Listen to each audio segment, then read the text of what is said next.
I'm ready. All right, welcome back, gamer. Hi, everybody. My name is Bee, and today we have fucking Keith. Wow, my my Hello, yes. iPad, my iPad fell over. Oh my god! Can you imagine if I give Arkawide that voice? Shaky, what the fuck? Oh my god! With those magical eyes, you should be able to murder people. What the fuck is wrong with you? A lot of God. things. Oh,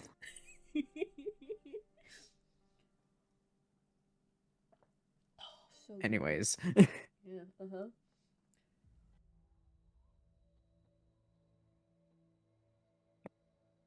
well, shit. Oh right, the cold.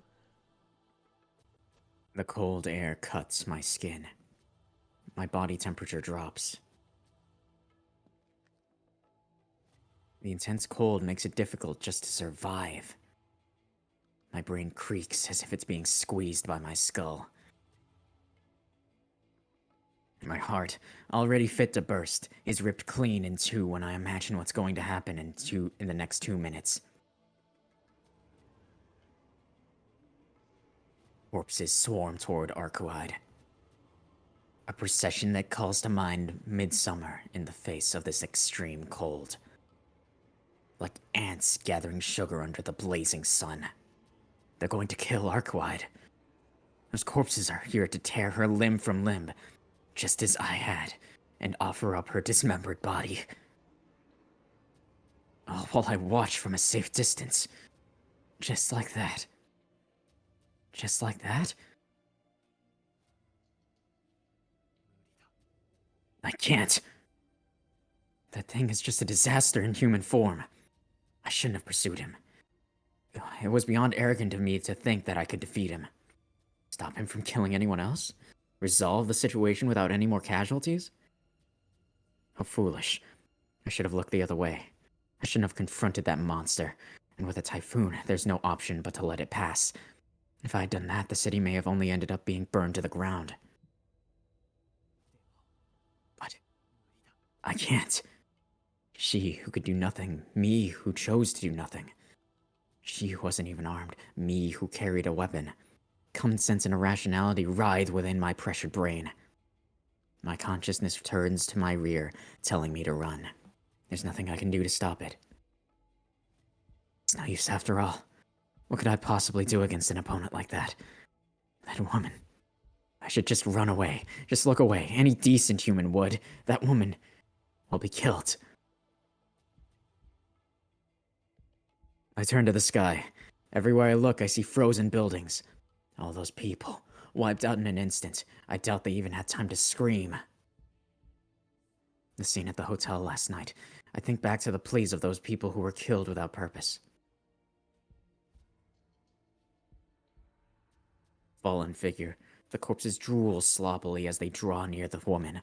The expanding river of ice. Throughout, the vampire continues to observe the death of the city with indifference. There's no doubt about it. My skull cracks.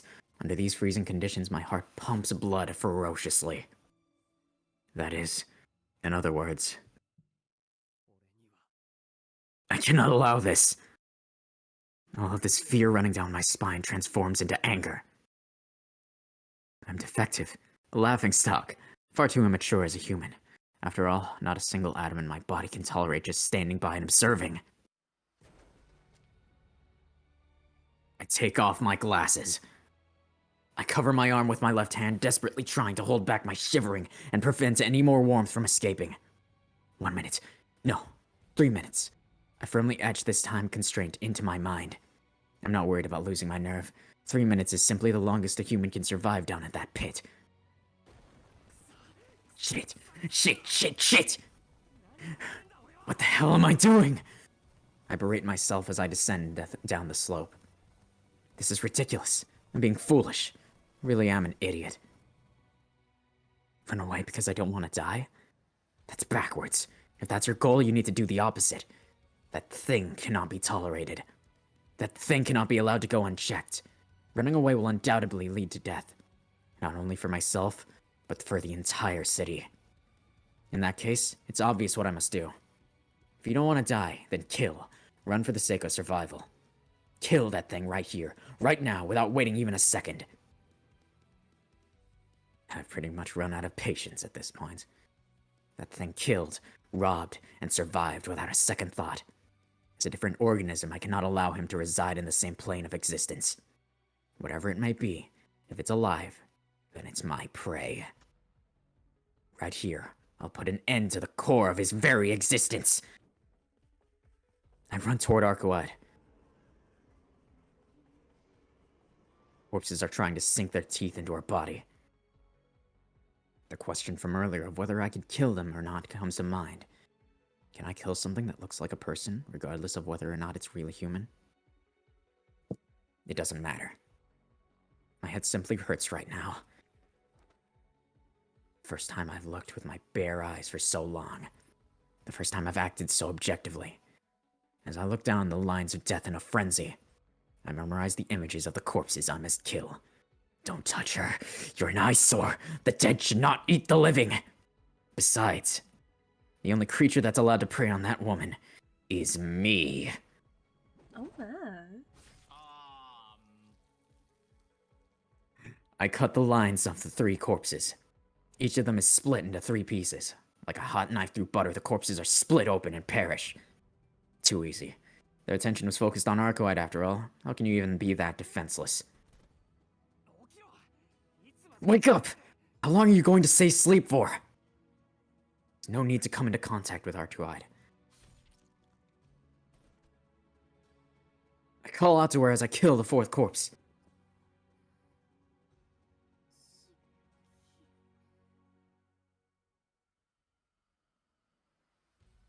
Perhaps regaining consciousness as a result of my call, Arcuide weakly opens her eyes. What are you doing here? You need to get out of here. As Arcuide begins to sit up, her face contorts and she doubles over. She's back to being conscious. Her life is still intact, but her wound is not healed. She can't move yet from here. The one that should be running is her, not me. But unfortunately, I cannot allow her that luxury. Okay, you're fine. That's good. Back me up if you can. Back you up? You tell me that you're going in alone? Are you insane? Would I be here if I wasn't? Listen, this place is like the bottom of the ocean for me. I only have 3 minutes. That's why, in that time... This time, for sure, we'll kill that bastard together and end this. I leave Arcuide behind and run. I adjust the grip on my knife and measure the distance between me and Vlov. It's about 40 meters. 6 seconds until contact. Still hasn't seen me yet. 3 seconds left. No time to wait and see. I'll finish him off with one blow. My body is already in a state of flux. I had 3 minutes in total before my body and consciousness shut down due to the low temperature. One of those minutes has already elapsed. That leaves plenty of time. I can already see them. The lines of death that will kill this monster. That man finally reacts. With the manner of someone brushing off an insect, he turns to gaze as if to intercept me. The giant lance that skewered Arcuide is nowhere to be seen. Of course it is. I'd be in trouble if he still had it. In Vlov's eyes, I'm no different from the corpses. He treats me as an incompetent thing that only protects Arcuide. A worthless existence. Just like all the other frail humans he's crushed underfoot before.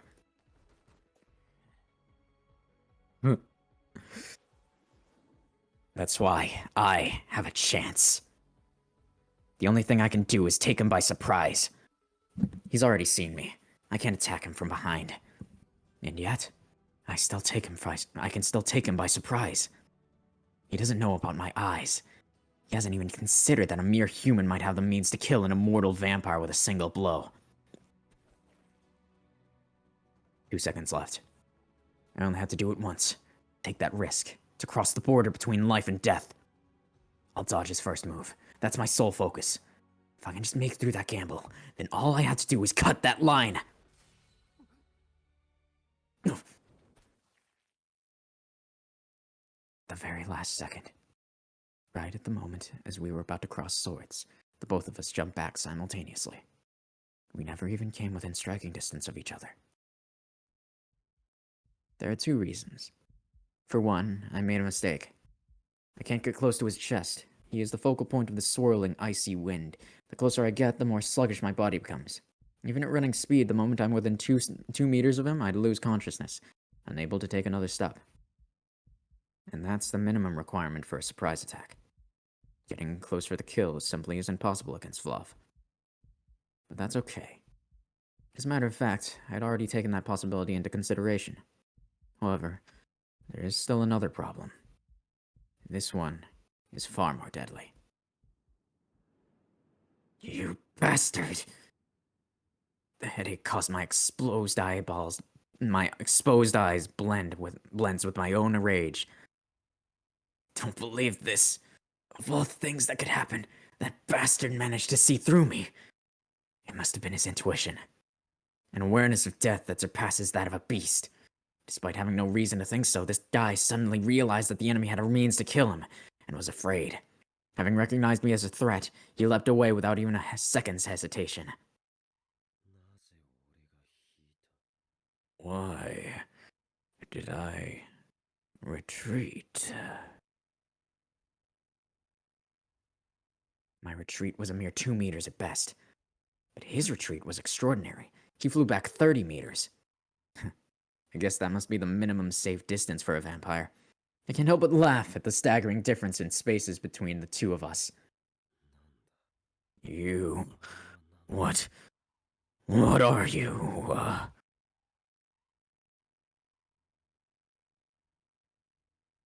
That should be my line. This is the worst possible situation. I can't bridge that distance anymore. I've accepted that it's impossible to defeat him, and he's sensed that I have a way to kill him. It's clear how things will go from here. Good. Stay back. You can stand there and die. It'll be a one-sided slaughter from afar. A block of ice flies through the air. The ice forms a spear, a missile, fired to blow my brains out. Should I avoid it, or take it head-on? Do I continue to hide it, or do I cast away my only weapon? I make my decision subconsciously. My headache clamps down further on my brain. Fully immersed, I focus my eyes on the deadly weapon. If those lines represent the death of existence, then I will kill the form, the inertia, and the sub-zero bonds of the spear right in front of me. Death grazes my temple. I mash my knife through the soaring icicles. Man is but a wild beast. We were equipped with such kinetic vision and reflexes long ago. If my body can still react adequately, then a weapon like this is no different from a giant pebble. However, this brings an end to my frontal surprise attack. The man's eyes speak to me. They tell me that he saw it. They tell me things like reason and logic don't matter. He simply won't let a bastard like me get close a second time. With that, I've lost my path to victory. I wonder myself if it was really the right time to discard my trump card. It wasn't. But there was no other way. The only other way to survive was to expose my hand here. That's why I have to search with my entire being for what I can get in return. I cut it down with the least amount of movement possible. Even if there's no way to get close to him, I'd still try to conserve as much energy as I can. 2 minutes left until I reach my limit. The excitement drives away my fear. My view of life and death is reversed by my desperate struggle to survive. This is not a miracle. But neither does this follow common sense. Why is it that he is able to slip like water through my onslaught?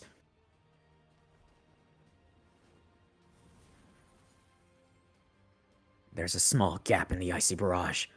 The man concentrates the cold waves flooding out of himself into a single point, creating an even colder vortex.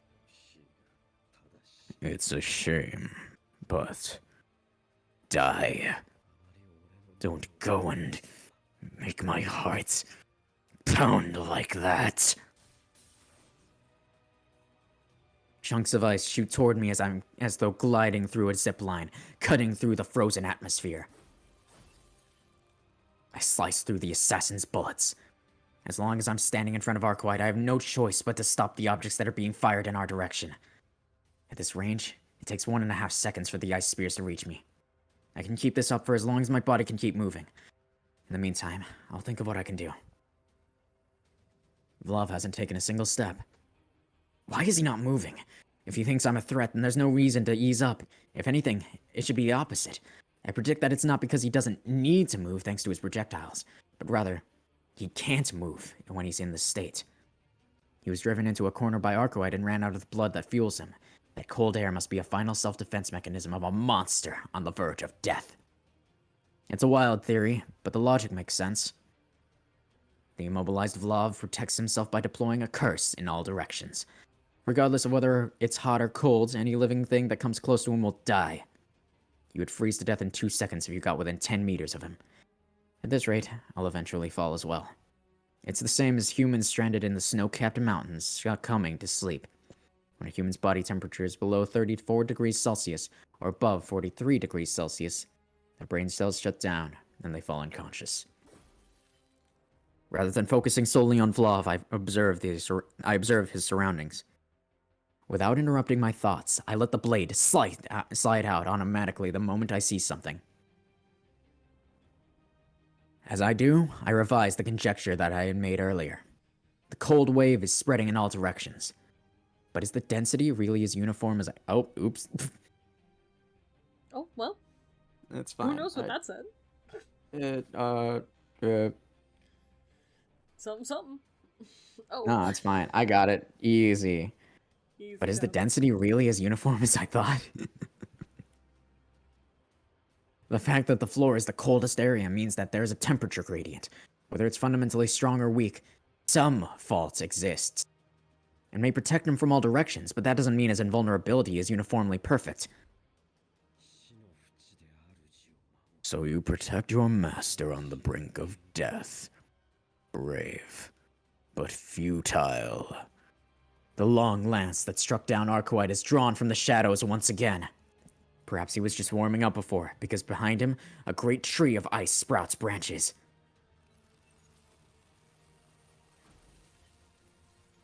Oh. Uh-oh. It's like so many swords. Yo, Gate of Babylon! It's a blue gate of Babylon. Now, I will release in great numbers.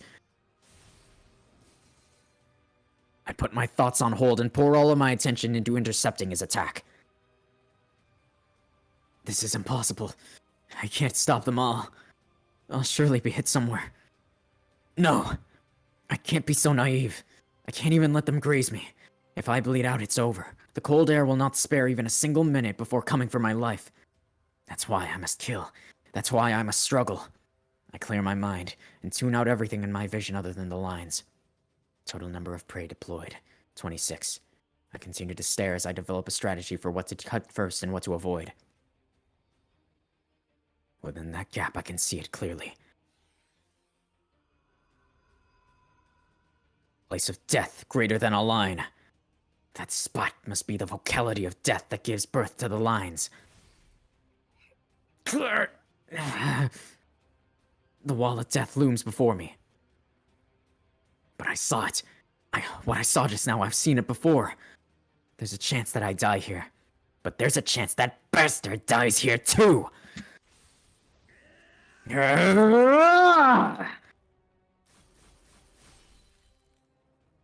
I've come to a conclusion.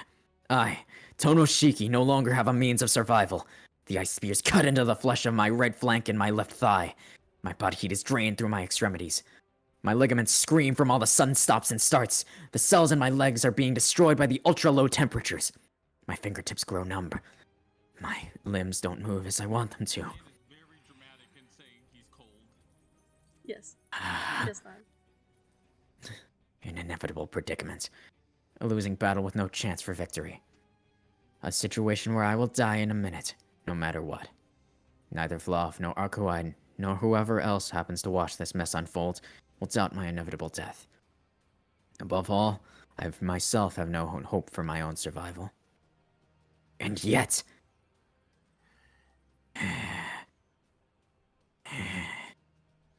an animalistic urge sprouts from deep within me. Why am I smiling at a time like this?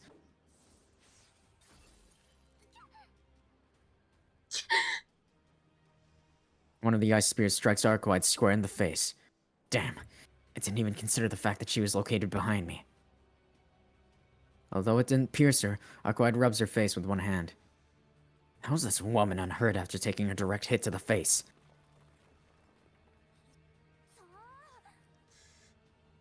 Ow! I knew that she was a nonsensical creature, but once again, I'm speechless. Arcoide plunges her bare hand into the ground and lifts a chunk of earth, as though scooping it up with a shovel. She then aims the bedrock at Vlav and throws it as if to say, that didn't hurt at all.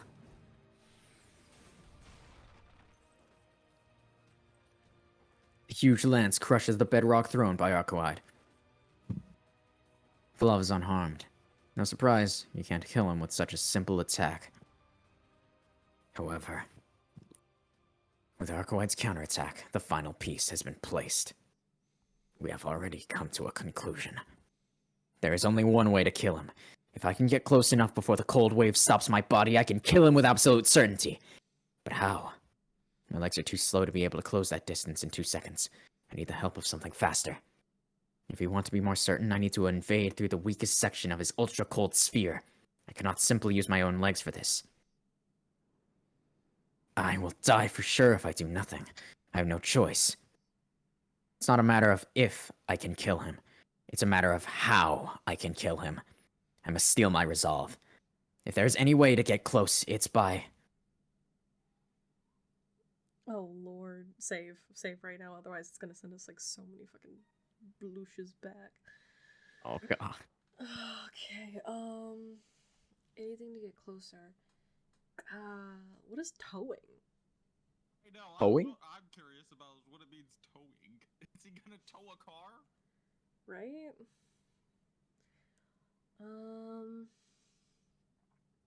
Hey, this is a manager of a gas station store, so I mean a gas station corner store, so I mean cars.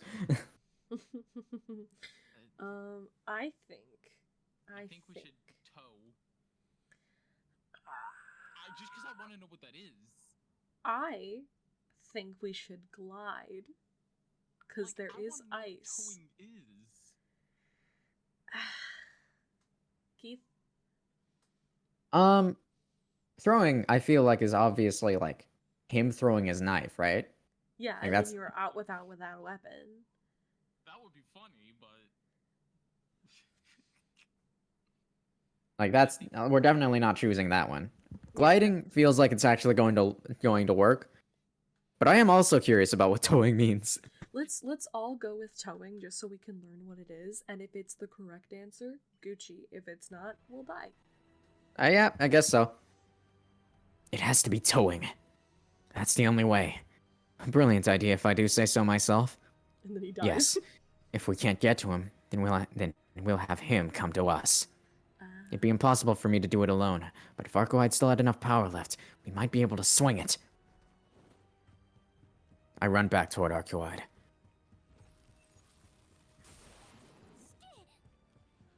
Shaky! I hear the sound of ice being smashed behind me.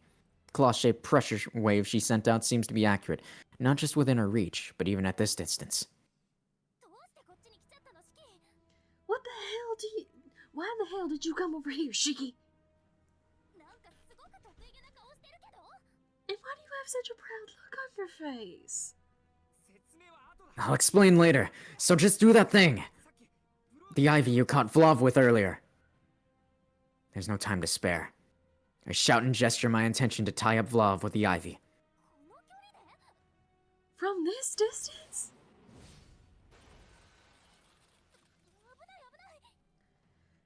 Ah, that was close. I need you to somehow use it as a lasso. Huh? Jeez. I don't get it, but I just have to catch him, right? My desperation must have come across since, despite her apparent bewilderment, Arcoide raises her hand toward Vlav and...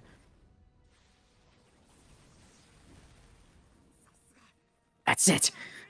You're amazing, Arcoide! Did we actually take the right choice just by trying to... No way. But what do we do now? Oh shit, I didn't think this far. That's obvious. Pull as hard as you can. I don't know. As hard as I can. Like this? Given how forcefully Arcoide can throw debris around, she should be able to reel in Vlav at high speed. This'll be much more efficient than if I were to run. Question is, to what extent Vlav has the power to stand his ground.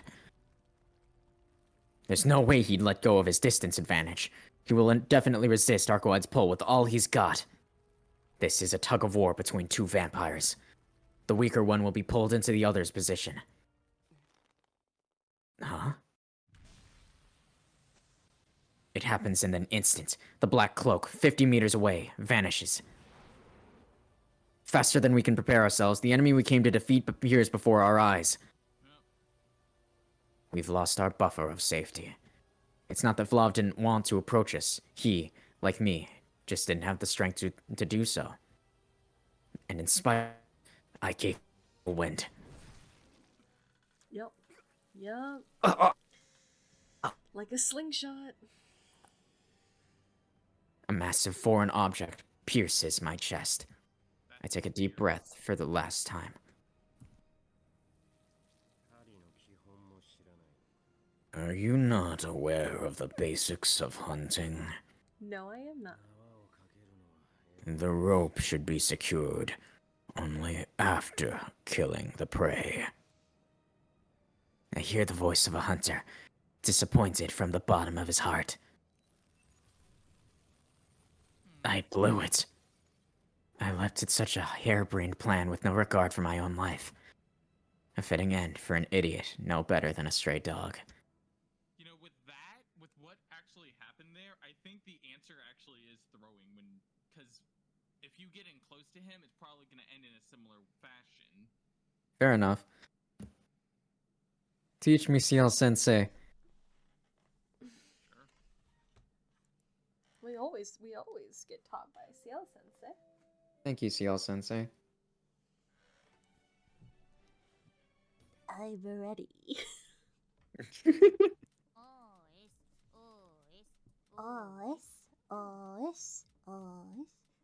Phew. I've been pressing the O and S keys for 20 hours. While I was typing, I could have developed an app by now.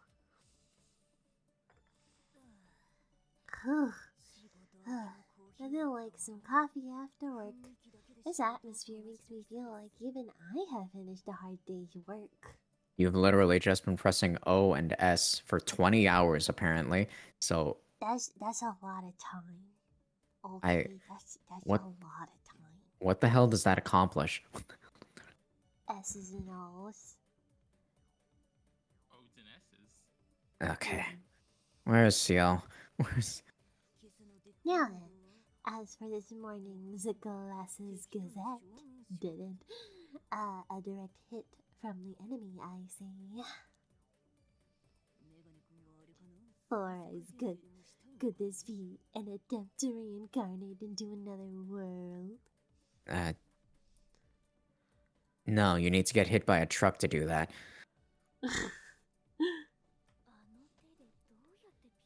How on earth is she pressing the keys with those hands?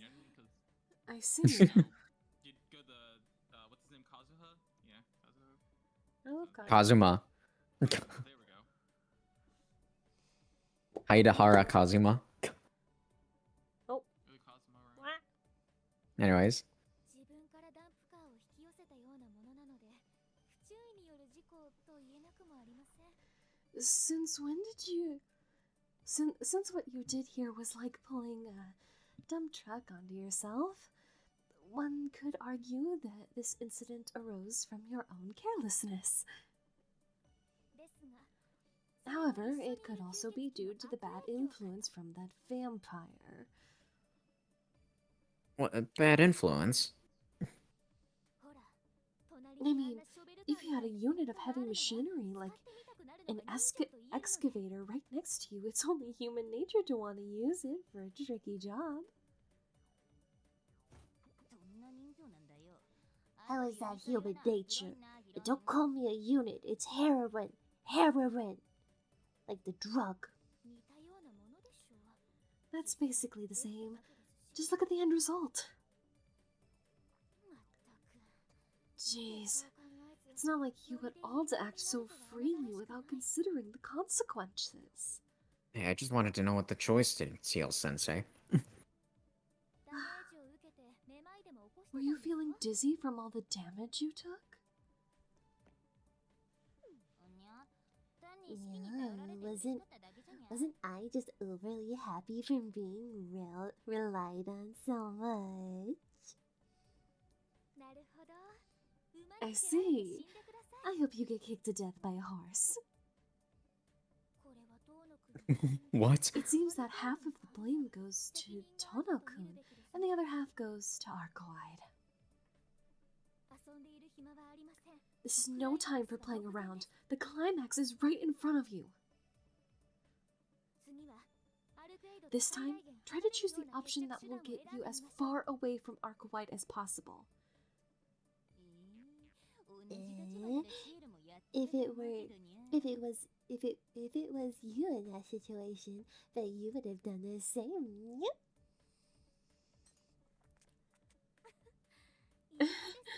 No way, absolutely not. I don't have that kind of muscle strength after all.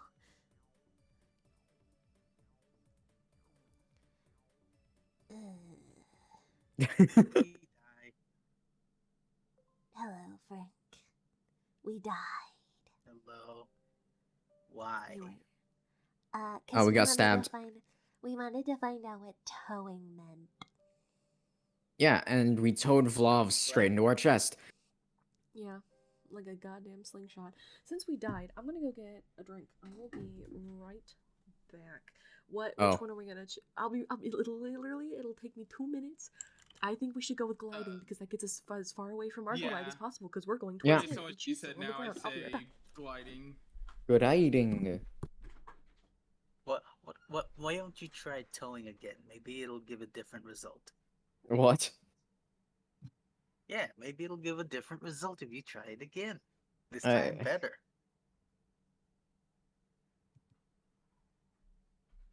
No. No. The logic is sound. The logic is sound. No. Shut up. You can't shut me up. I will never shut up. Okay. Everyone enjoy the cracking open of a can. Yo, crack open a cold one with the boys and girl. What day are you on? Day 5? 15. Give it I'm up still for on day day 5. 15. Day 15 is the ending. I'm pretty sure. Oh, I okay. was just curious what day you were on, because. But yeah, anyways, gliding. Did It you has to be guys try gliding. throwing? We have not tried throwing. No, we tried towing and now we're gliding. It has to be gliding. Should have thrown. Should No. have thrown. No, Yes. more accurately, Yes. closer to Yes. falling. But can I do it? It's up to fate whether or not I make it. It's not safe by any stretch of the imagination. Even if everything goes well, the impact of the landing will tear my muscles and break my bones. Will you really be able to endure that pain? I don't know, will we? No. Well, no time to think. I'm in the nick of time. I stopped the projectiles that served to prod my indecisiveness. That was close. Thank goodness. With that, my mind is made up. I just need to bear the burden, From the beginning, I've always been insensitive to the pain of death. Just as he does, I too will focus only on killing without a second's hesitation. I turn around and run back toward Arcoide. My energy is completely drained from all the That's excessive movement. I can't even take That's one the more step exact forward. opposite. The enemy I must approach is a distant 50 meters away. It doesn't matter. In any case, the horizontal distance has no bearing on my choice. Arcoide, can you do that thing again from earlier? Oh, so it's the same. Okay, what do you mean? What do you mean by that thing? I tell Arcoide what I intend to do. The explanation ends with a single word. After a moment of bewilderment, she looks at me with the eyes of an expression of resignation that says there's no other choice. If we do it on that scale, it will consume the last of my remaining strength. Knowing that, do you still want to do it? Escape will no longer be a possibility. It doesn't matter. This is the I exact nod. opposite of what I can't spare enough strength to speak. Also, hold on. Has she been looking for an opportunity like this for the entire time? Huh? But wouldn't that mean you'll fall down halfway? I can't really do anything to avoid that. Of course I'm going to fall. That's why... Even though I wanted to bring my breathing under control a little, I end up lecturing her in a loud voice. Over there.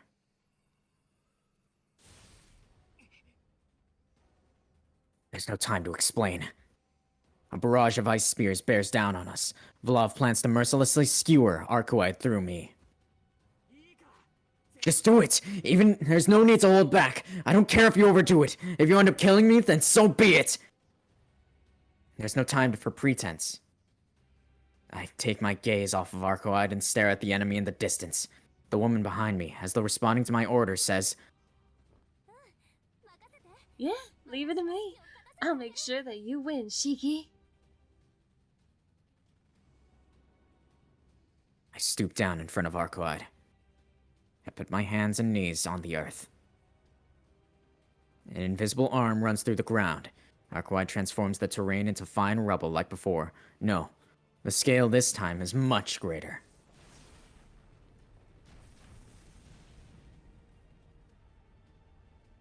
The earth itself erupted. You'd be forgiven for thinking a bomb had gone off. The power of an overwhelming number of fragments. If Vlav's air is like a blizzard, then what Arcoide did is like an earth tsunami. A flying ice spear is nothing more than a droplet of water before this wall of earth and sand. The mass, 50 meters tall and weighing 7,000 tons, bears down on Vlav as if to swallow him whole. How does Shiki know the accurate measurements and weight? Ooh. And yet, even in the face of this natural disaster that has turned the Earth's surface inside out, the knight doesn't budge. I'll not call him a knight, but fair enough, I guess. The billow of Earth is driven back by a single thrust from his steel lance.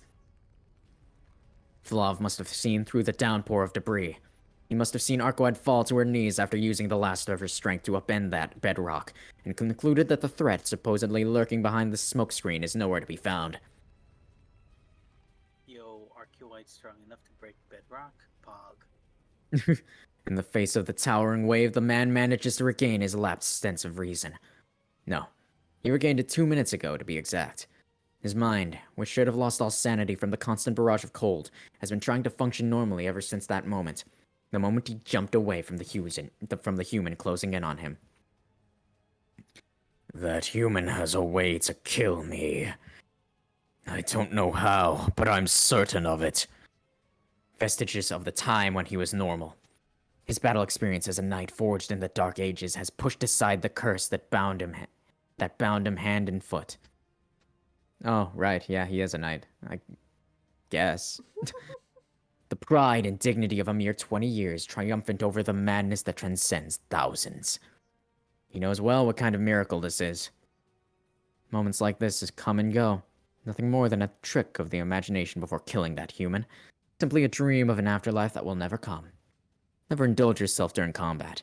Such human-like joy will freeze over in a matter of seconds. Huh.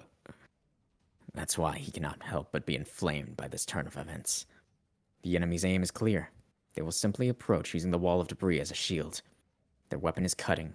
Even this wall is like a door to them. They will surely cut it and intrude into this space. The lance is readied.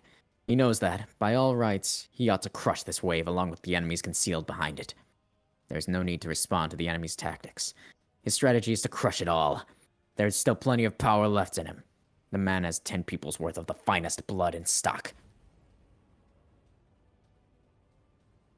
However, that I cannot do, no matter what. These souls are the only ones I can never consume. They are his warmth, this blood, the fuel for his fire, he will preserve for all eternity. He didn't mean to look down on the human. That thing was an exception-evading description. He already understood that. The man had a feeling that the second that thing got close, it would be all over for him. But even so, there are some things on which he cannot compromise. Shudder! Thinking that it might be too late, he throws half of his remaining strength into his lance. The huge wave of debris collides and scatters. It was not enough. The only thing that pierced was the object in front of him. That was just a blow to ensure his own safety. The enemy could not possibly be hit by such an attack. He will definitely come. He will appear no matter what the cost. But, as sad as it is, this is the limit of humanity. A human cannot pass through a shower of debris on his own. He cannot even make use of the support of the princess of the true ancestors to that end. It will all be over when the downpour comes to an end. As long as he can see the man's figure, he will never allow such...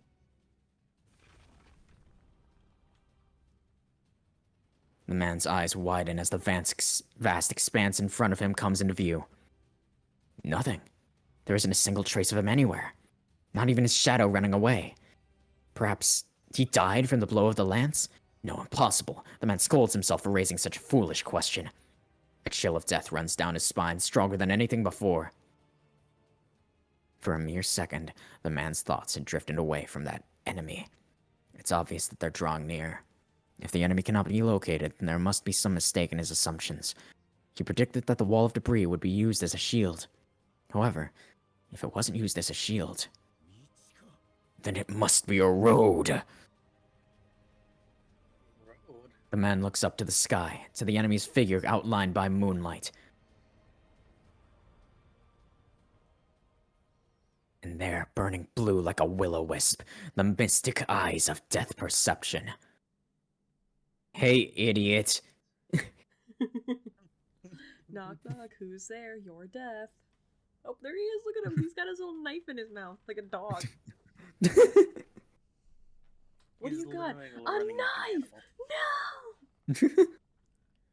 The debris that consumed Vlov wasn't the only thing that Arcuite had sent flying. The bedrock was the true objective.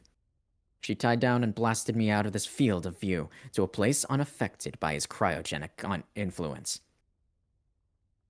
On the ground, 30 meters below, the tsunami of earth and sand is crushed.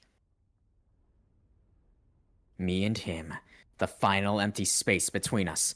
I reaffirm my choices along with their consequences. If this is successful, I, Tonoshiki, will lose both my legs. Even if I survive this, I'll never walk again. I imagine that sort of future in great detail. Why? You're in a and you're just I don't mind. A future where you don't have legs. I don't mind. In exchange for these 2 seconds, it's a price I'll happily pay. A mere second to locate the enemy. I have to respect his perceptiveness, but in that second, it's already too late.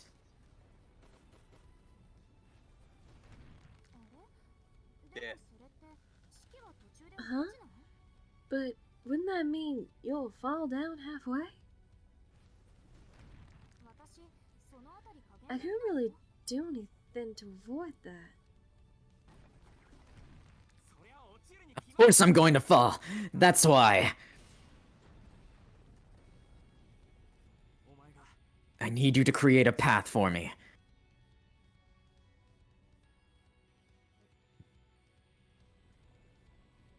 The soaring bedrock comes together like a jigsaw puzzle. A hastily constructed runway lashed together by ivy. Aside from the difference in latitude, In altitude, both of us now exist at the same coordinates in space. Where is Shiki getting all his metrics? Now then. I estimate the average chance of survival. Before I begin, I give it a 1% odds. The route is set. A one-way road spanning 30 meters in a mere 2 seconds.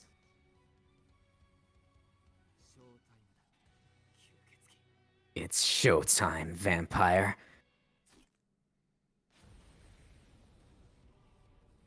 The gliding descent begins.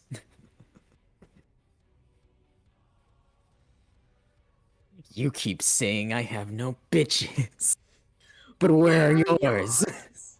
Where are Even they? with these mystic eyes, I don't see them. That's a joke stolen from somebody. Look with your special eyes. My brand. The My gliding lines. descent begins. The gliding descent This is where begins. the 7-Eleven arc finally ends. A short slide towards death itself. I've completely given up on responding to him at this point. At the speed my brain is operating at, I'm only capable of making one decision per second.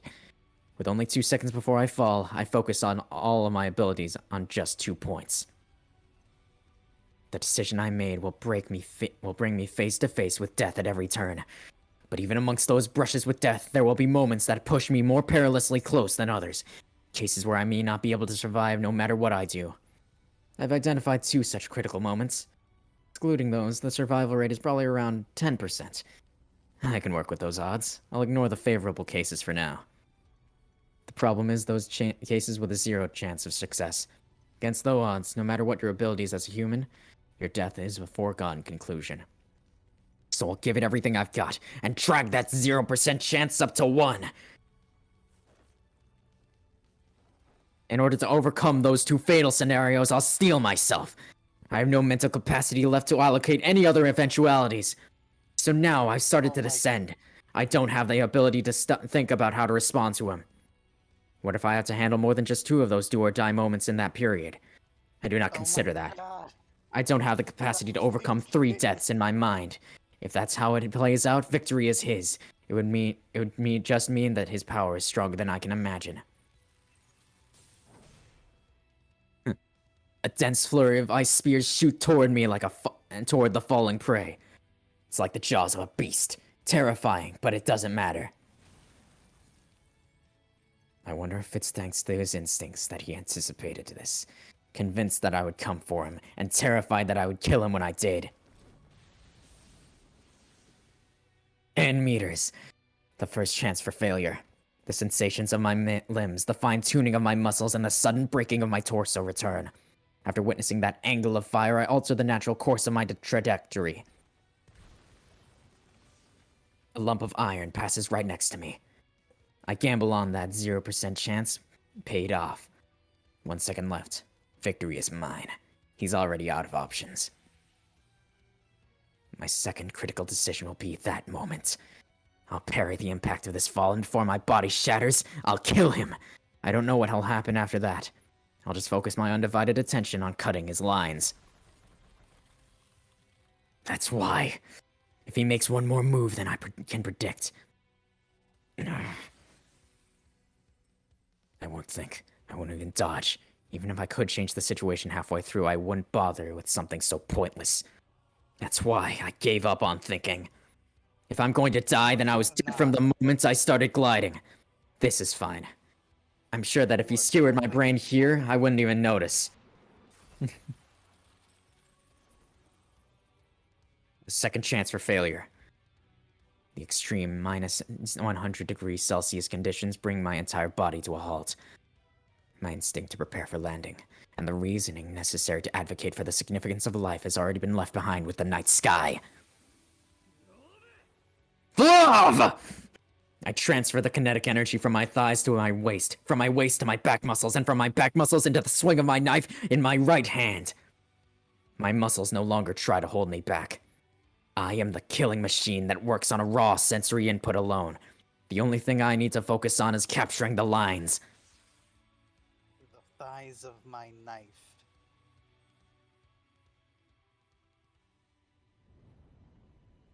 I see a light around the periphery of his vocality. The whirling wheel of atoms, the predetermined lifespan of matter, the pit-like point of death. Having abandoned all thought, I understand through instinct. If lines represent the death of life, then that point represents the death of existence. Any immortal being, any monster can be killed with a single strike. It is none other than the end of the universe, the most repulsive thing in the world. But I really don't care about that discovery. My whole body shakes with a feeling far stronger than that. A machete is grasped in Vlav's hand. Even after unleashing his giant deadly lance, this vampire was convinced I was coming and chose to intercept me. At this stage, against an opponent like me who fights dirty. This guy's the real deal. I don't know how he stacks up as a vampire, but I don't care to know. But simply as a murderer, he is extraordinary. I can't help but hate him. If he was in his right mind and wasn't a vampire, he would have been a knight to be envied. Even if I can see no shadow of that past self now. That weapon will never have a chance to reach me. Turning, dodging, and twisting. My eyes spot a line along his center.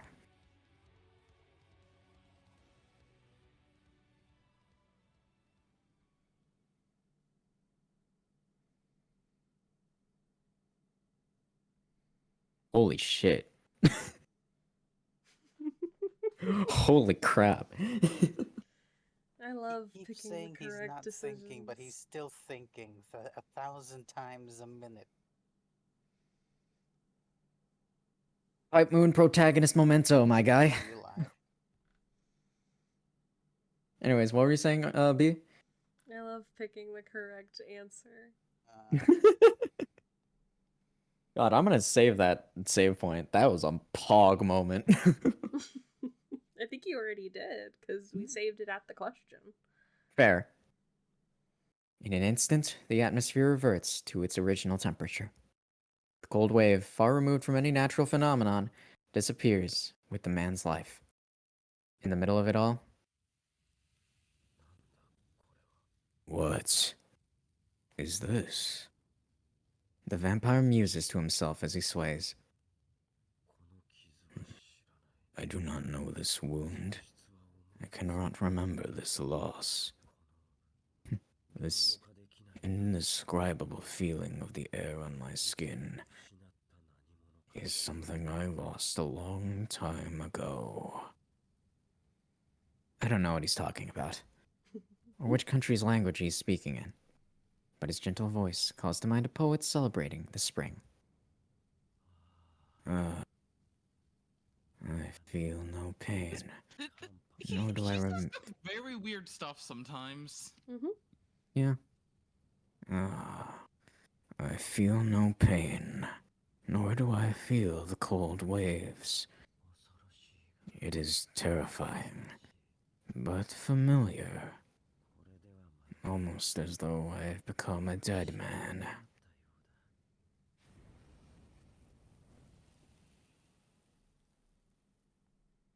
Goodbye,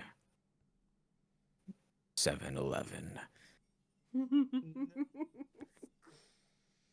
Oh god, that's a lot of blood, Shiki. I'm exhausted. I roll over onto my back. My head and lungs cry out in relief. My breathing, which had been stopped for so long, finally resumes. My hands can no longer move. Not even sure if I'm still holding the knife. The only thing I can be sure of are the pain all over my body, and the fact that as soon as the tension was released, my consciousness began to sink into the darkness. I really am fortunate. My sense of pain has been numbed as a result. The pain of my left foot, which I broke midair, would have been unbearable otherwise. It's as if every bone in my body is being hacked off. I can't even feel the pain that had me seeing sparks before. But... shit. I don't mean to let the swear slip, but I can't help it. I don't feel anything having survived, and I'm not left with any pride after having accomplished such a feat. I can't even call it a miracle. Now that the dust is settled, all I can do is slap my feelings together. The moon. A crescent moon hangs in the night sky. I wonder why. It's terribly familiar. I feel like I saw something similar in my dreams at least once. Pissed on. Are you okay, Shiki? No, not really. Help. Quiet wanders up to me as if nothing had happened. Well, I'm alive, at least. To be honest, it feels like I'm dying. Even speaking is painful. But as someone who managed to make it out alive, it'd be unforgivable to whine about it. Jeez, you really don't need to be so humble.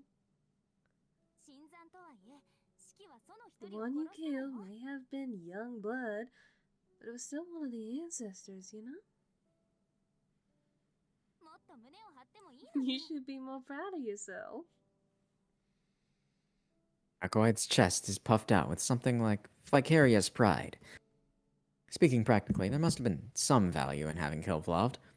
Even I know that much. But even so, there was nothing I could do. How far did that glacier encroach on the city? At the very least, the carnage was even worse than at the hotel. And yet, again, I turn a blind eye. Huh? They're not dead, you know. If you're worried about Vlov's curse, I've got it all covered. Or so I thought.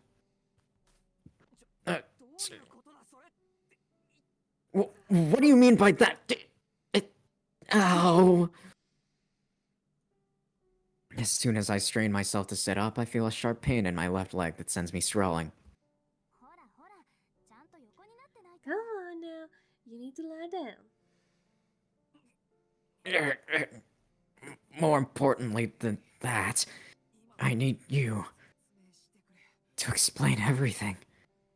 How about you just add at I need you, Shiki, and never say anything else? What? Are they really not dead? Yeah. When Vlov's principle went out of control, I coated everything I could with a convective membrane. If you had killed him even a little bit later, I wouldn't have been able to keep it up. Akoide readily confesses her outrageous offense. Speaking of which, at that moment, she made a strange, sudden stop before being hit by Vlov's lance. Was that not to protect herself, but rather protect the city? Yeah, that's right. If you think about it, it's strange that I'm still alive even after that cold wave had spread out. Just as I was able to breathe in those super cold temperatures, the people of the city must have also been safe. That's why she was in such a mess. While I was only thinking of myself, she protected the entire city, despite knowing that it would put her at a disadvantage. Why would you do something like that? Didn't you say that you didn't care about humans? In a fit of unidentifiable rage, I yell thoughtlessly at the carefree figure in front of me. Akoide curiously raises and lowers her eyebrows, and then... Well, that's because it's what you said you wanted. she says something incredibly stupid. Wow. Did I say that? When? Where? Maybe it was... But you're kind of different. After all, you've never even drunk blood before. In that case, it's fine. Whether you're a vampire or whatever else, as long as you don't lay a hand on any of us, it's okay. I don't believe this. If you don't lay a hand on any of us, it's okay. She did it because of that? Even when she could have been destroyed with one wrong move? I laugh at the absurdity of it. I'm even more stunned than I was before. I'm stunned, but more than that, I'm more grateful than I've ever been. I close my eyes. With this, I think I can go to sleep now. My chest, which until now had been filled with nothing but regret, is now swathed in relief. Rest My in peace, consciousness Shiki. fades away. I forget Rest the in pain in peace. my legs and fall into a deep sleep. And then, He never wakes up. ow! Oh, never Aquad mind. bonking me on my head forces me back to reality.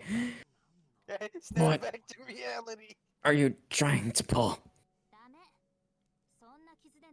You can't.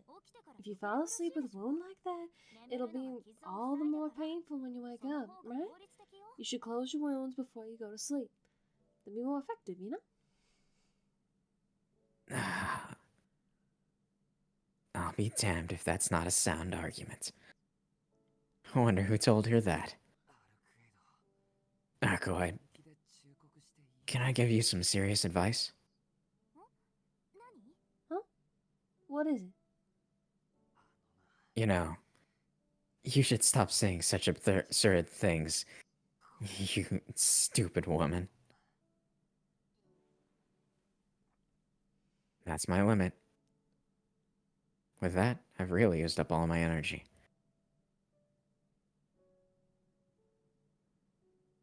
My consciousness fades. Aquoid is making a fuss about something, but I don't have the strength to open my eyes anymore. Hold on. Shiki, are you really gonna fall asleep? I already told you I was sleepy. I'm falling asleep, not dying. I'll be sure to wake up when morning comes. Are you really sure you want to do that? It's definitely gonna hurt. Do you really not need any healing? You're gonna faint when you wake up, you know. Oh, shut up. I'm going to sleep. If you want to do something, then just do it. Huh? If that's the case, then you should have told me that earlier. After What's hearing she that gonna cheerful do? voice, I feel cold fingertips, colder than my frozen body, touch my skin in a caring manner. At the pleasant sensation, an expression of joy overtakes my drowsy countenance. Spoils of war? Or rather, the ancestors' remains? Well, whatever. I was worried about where to throw it away, anyways. Slime? What is that feeling? Did you just apply something just now? Ow, ow, ow, ow, ow. The pain is coming back. It's Vlov's big gulp. It Putting hurts it a on lot. Shiki's wound. No, it's itchy, or rather, it's scary. What the hell are you? Right as what I was about to ask what she was doing, I was struck by its tremendous feeling of despondency. It's the big gulp. It's the power of his slushy. Oh my god, she Was- just Last rubs fucking remains blue is Taki big gulp. dust. She mixes the big gulp he had with the blue Taki dust. Oh my god. Yeah, Is that's that definitely gonna help Shiki. It's like when people mix like Mountain Dew and Doritos together, you know? Yo, god. It's all mushy Yeah. and gross. Was that shouting just now the last remaining heat in my body?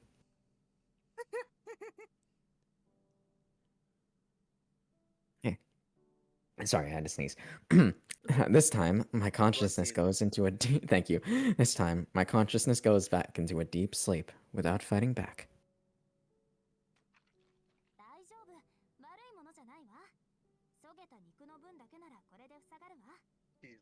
He's really using crummy blue Taki and big gulp mush to fucking plug it in. It's okay. This stuff isn't bad. I'm just using it to plug up where your flesh has been gorged. Ouched. Ouched. Gouged. Oh, there's no R. Gouged.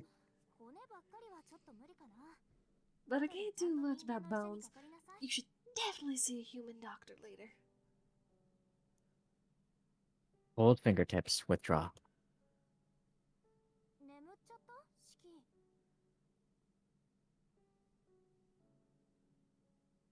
Did you fall asleep, Shiki? Yeah, I really am asleep. Are you sure? It's been a while. It's been a while since I've had such a deep sleep. A sleep that wasn't so dreadful. Well, no surprise there. Your house is the mansion on the top of the hill, right? Oh no. I'll find a way to bring you home somehow. Oh no. I simply gazed fixedly at the white rune as I sleep. You've done well, Shiki. Thank you. I was safe tonight. Thanks to you. See the moon. the Words of- opening starts playing again. Words of gratitude that didn't seem to carry any weight in the slightest. I can't hear her voice any longer. This time, undisturbed by anyone, I fall into a deep sleep. Can you imagine he wakes up and she's having tea with his sister?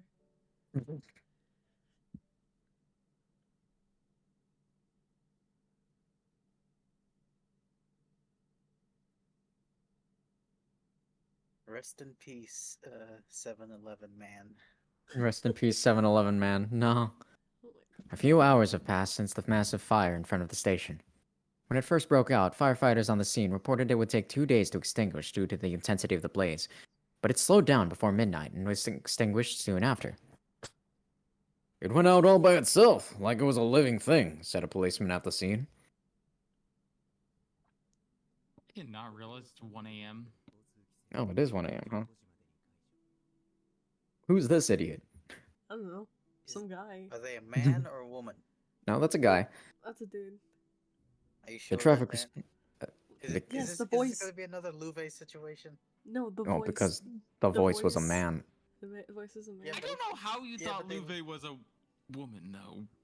The hair, okay.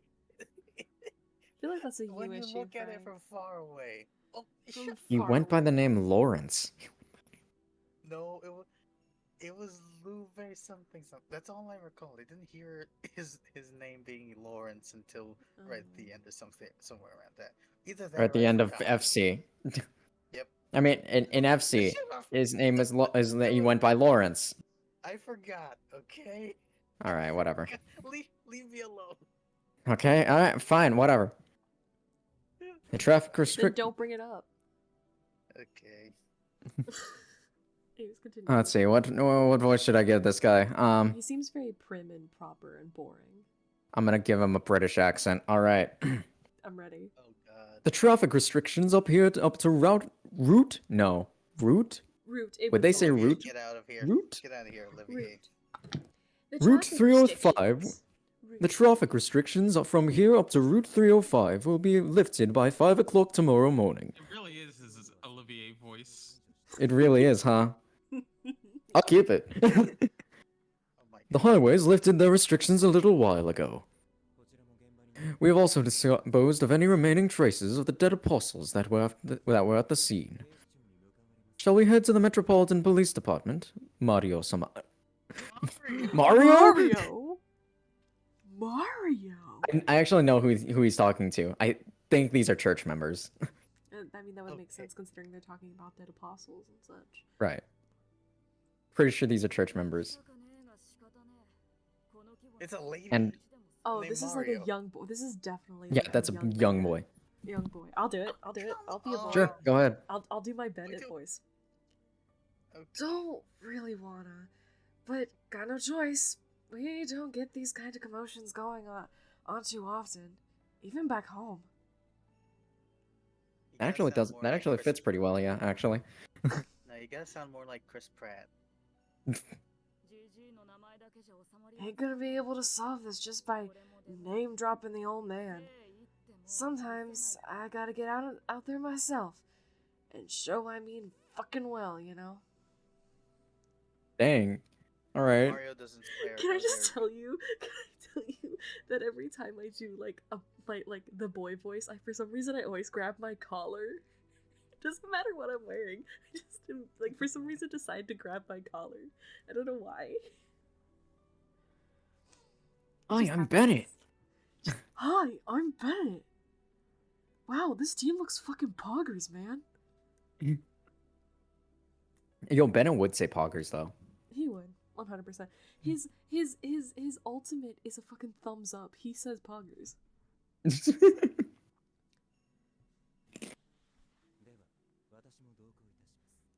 In that case, allow me to accompany you.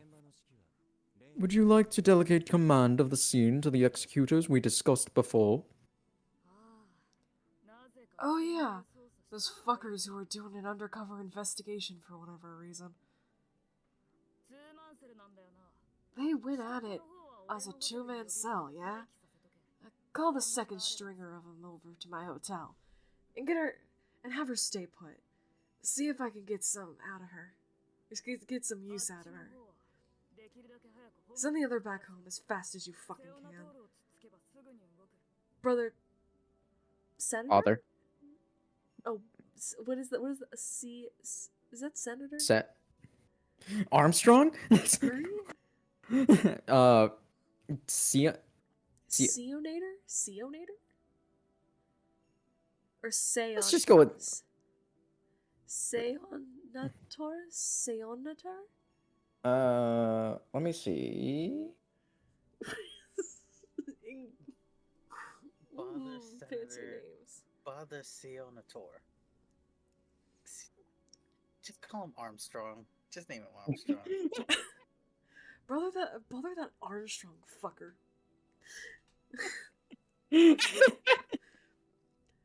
Bother that Armstrong fucker enough about it, and he'll deal with it. He'll deal with it right quick. As you command, I will send a letter of protest to Presbyter Noy and to the name of Laurentis Sama. All right, guess our job's just about done then. We got a 17-year-old high schooler to do our job for us. Amazing. Pretty pog champ, right? A part-time God. private eye. Don't really matter. Oh my god, being a young child, don't really matter who will get to clean up the scene, but hey, Ando!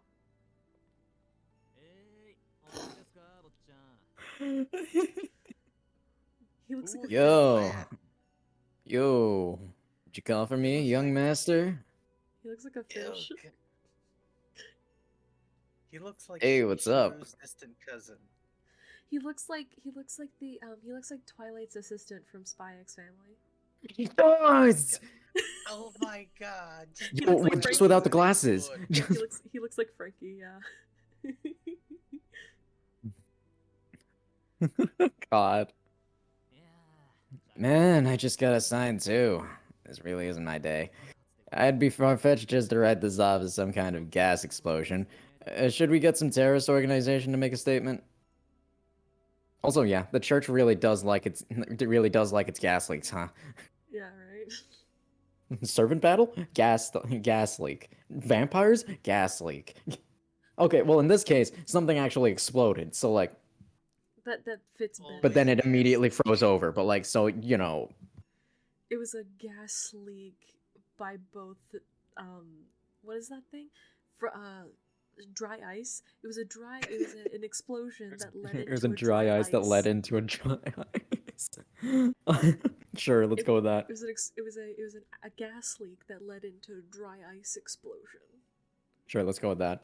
Also, I want to make notice to the should we get some terrorist organization to make a statement, as if they can Oh, just yeah. bully them into doing that.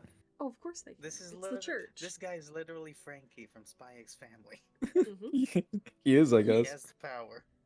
Oh, I would not. I would bet 100% that he could like God. that the church could be like, hey, they have like their paws in everything.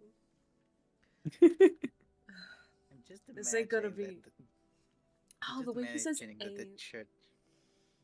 the church just raided Dracula's castle one time, and then they barred it from the public and then said that there was a gas leak in the castle. What?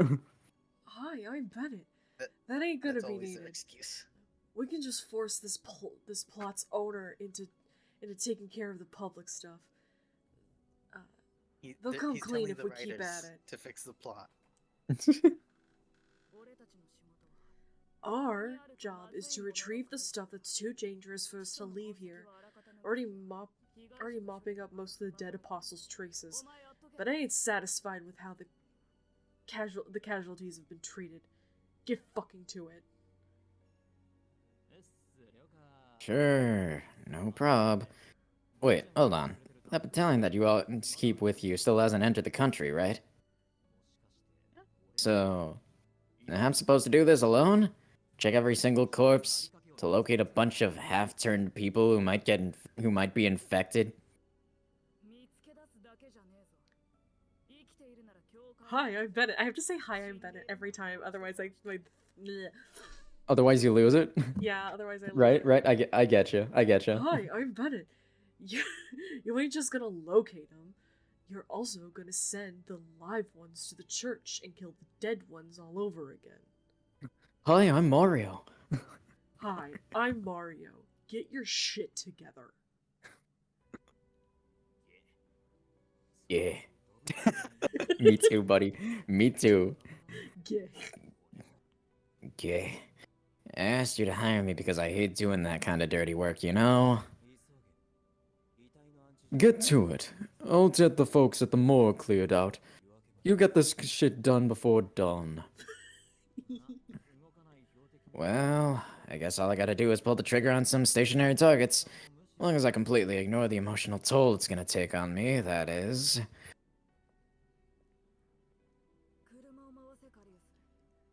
Get the car going, Carius. Gonna go make the rounds at the authorities. Yes. Right away. Are there any other arrangements that need to be made? For a contamination of this scale, I can request for some immediate assistance. Ain't necessary. In fact, don't you fucking dare report this. Gonna take God, care of fine. this shit. This shit and make sure it stays here. For now, we'll just gather info. I mean, we are the good guys, right? Can't let the casualties pile up for no reason.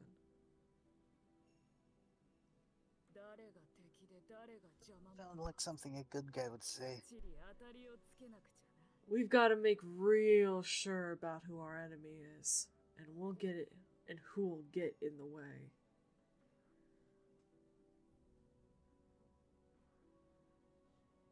And the plot thickens. And we don't even know what this bitch looks like. I bet you I bet you he's gonna go to the. I can't believe Vlav. Oh, fair. I can't believe Vlav is is Dead. freaking. Is the disc 1 boss. You know, Yeah. he's the disc 1 final boss. All right, we're only a third of the way through the game. Look at us go! Hey, look, it's me, Root Arcoide. Look, there I am. Howdy. There she is. Look, I'm Arcoide. Howdy, howdy, howdy. Cerulean Stigma. I'll be back in a minute. Alright, no problem. Okay. Give me that. The gentle rays of the sun dispel my sleepiness. Though my eyes remain closed, I can feel the serenity of my surroundings seep into every pore. The air is moderately cool, yet gentle. Somehow, it feels like the sky today is clearer than it's ever been. In that case, I should get up and go to school. After all, I've been so beset by misfortune these past 2 days, I almost forgot I was still a student. Oh, yeah, right. I see these things. I see these things. Where are my glasses? Arcoide, where are you? Oh my god. I open my eyes. I'm lying on my bed, and my glasses are on the nightstand. Acting on autopilot, I put them on and let my gaze wander. The sunlight streaming through the window is so vibrant that I can almost hear it calling me outside. I take a deep breath and savor the fresh air. Oh, right. It's Sunday. There's no school. The hands of the clock make a ticking sound.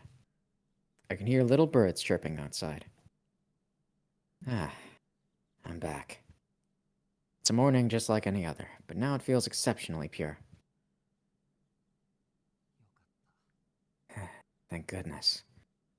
I don't feel this way because I'm alive, or because I was able to do something about that vampire. I'm thankful because I was able to go back to my normal life after going through that extraordinary event. Thankful that I can happily enjoy a morning like this. There is no greater reward for an insignificant person such as myself. God. Good morning, Shiki-sama.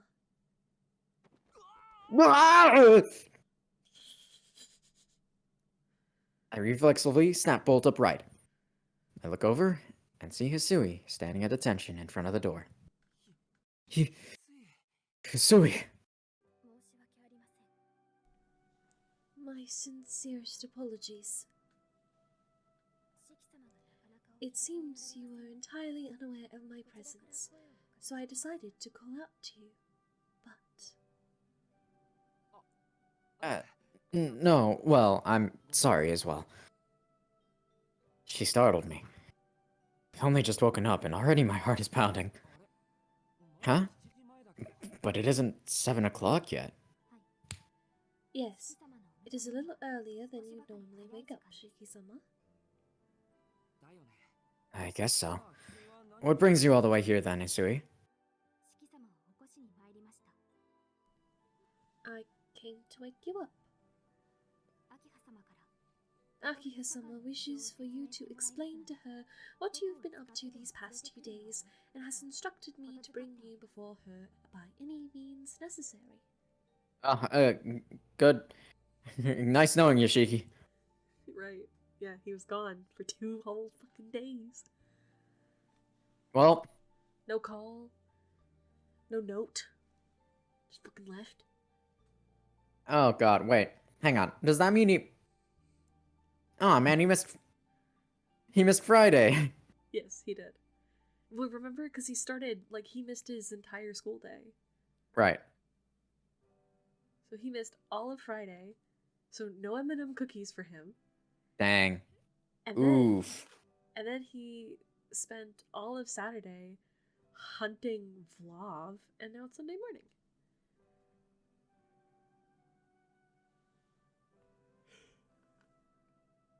Akiha, the past 2 days. Explain. These cryptic words fly around inside my brain. Cryptic. Resisting the temptation to abandon this train of thought, I take 10 seconds to piece things together. Now that I think about it, or rather, no matter how much I consider it, there's no way I can explain the events of the past 2 days. Absence without official leave, violation of curfew, and to top it off, a complete lack of communication. Akiha is scary enough when I don't come home before dusk. I shudder to think of what kind of face she's making right now. Hey, Hisui. Would it be an exaggeration to say that Akiha is angry? Who's to say? Oh no. You will have to find that out for yourself, Shiki-sama. Oh, that's great. Okay. Hisui's tone also comes off as somewhat cold and dispassionate. If this is how it's going to be, I should have returned to the mansion even if I had to crawl. Even if I had to crawl? Wait, hold up. Before we get to that, why was I asleep in my own room? You returned to the mansion last night a little after 10 o'clock in the morning, a little after 2 o'clock in the morning. I am told that Nii-sama discovered you asleep by the front door and brought you to your room.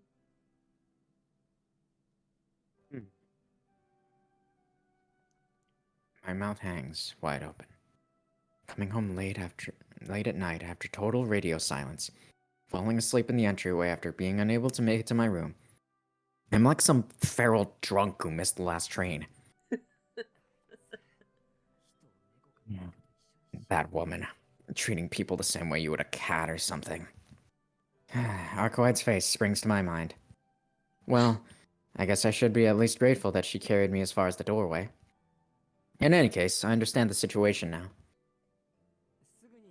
I'll head down right away, so if you could, well, ask Akiha to calm down as best you can. It'd be much appreciated. Get fucked. I am deeply sorry for a number of reasons. I must refuse that order. You need Oh, to, great. as they say, you fucked around, and now you get to find out. Great. Love that. Hisui replies firmly. It's clear to see that my standing within the Tono household has plummeted to the lowest of the lumpen. Since Akiha is head of the mansion, it's no surprise that I have no allies when she's upset. Well, I may as well get up. It's no use staying in bed forever. No. Ow. Shit. As soon as I stand up, a tearing pain races through my legs. So that's how it is. If you were to ask me what I'm most surprised about, it'd be the fact that I'm still alive. After doing all those crazy things, of course it feels unnatural to wake up in a morning like this one. Shiki-sama? Is everything alright? You're sweating heavily. A copious amount of sweat is forming on my forehead. It seems as though just the pain of trying to walk is enough to cause my body to react like this. If you are not feeling well, perhaps you would prefer to rest for a little while longer? You cried out a little earlier, but if I were to put a word in with Akiha-sama? No, it's alright. It's just a sprain. It'll go away soon. Oh, trust Besides- me, not go away. Besides, I'm much more worried about Akiha than my leg. If I keep making her wait, she'll just get even angrier. Sui's eyes are full of reproach, as if she's asking me not to tell lies. However, due to her position, she cannot press me about it. I'm really sorry, but right now I have no choice but to rely on this obvious subterfuge to make you agree. I'll head down to the lobby once I'm dressed. It won't take long, so just wait for me in the hallway. As you wish. I humbly ask that you do not push yourself too hard. Hisui bows deeply and leaves the room. I change out of my pajamas and into some casual clothes, trying to move my body as little as possible. Because oh my god, it feels like my legs are broken. Because it is. My first weekend at home after 7 years away is already off to a rocky start. Understatement of the century, I think. Yeah, Best way Shiki could explain this to Akiha is that he got drugged. fair. That is That's the best. Pretty That's the close, best yeah. way to explain it. he got jumped, had to hide, got drugged, And was able to escape, and that's why he's sweating and has a broken leg. and yeah, and now he's home. He was running away from organ collectors. Yep. Those sure. If that's an option, I we suppose- gotta Better take it. explanation. I suppose that is not an inaccurate way to describe a vampire. Yeah, it's just not 100% correct because they don't collect organs; they collect your blood. I suppose the blood is an organ, if you think about it like that, but That's splitting Could. hairs, I think. It's like Anyways, asking his- if water is wet. Yeah, point is he got drugged. That's the explanation, and I'm sure he'll be fine with that. Sure. Sui's waiting for me in the hallway. The pain in my left leg is enough to make me want to scream with every step. Although my entire body feels heavy, it's only a slight muscle ache. It's not actually all that painful. Oh, we should get him a wheelchair and then put fun lights in the wheels. A kid had that at work, and they were like Ooh. bright green. We should get him a wheelchair with lights. like a Hot Wheel wheelchair. Amazing. Fair enough. I felt around with my hands to confirm, but it seems that the cuts I received on my cheeks and shoulders from Vlov's ice shards have completely healed. The unnatural lack of any scars makes it clear that this is Akuai's handiwork. She did say she would treat me after all. Shiki-sama, my apologies for being so forward, but please make use of this. Hisui timidly presents a long, narrow rod. It's a cane. Yes. No. A crutch. Oh, this is perfect. Yes, I had remembered seeing it in the equipment room previously. I searched for it while holding onto that sliver of hope. Hey, Yuki. Hello, Yuki. Hello, Yuki. Sliver of hope is a bit of an exaggeration. I smile at the turn of phrase before noticing that Hisui's breathing is a little elevated. She must have hurried to fetch it during the small time window while I was changing. Thank you. To be honest, I felt as if my leg was about to fall off with every step. This is a lifesaver.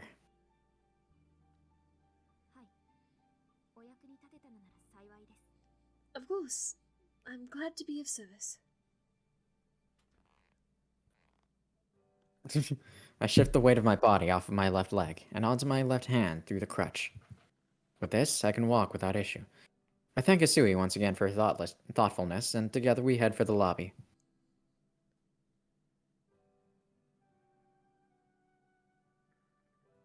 Well, we've arrived.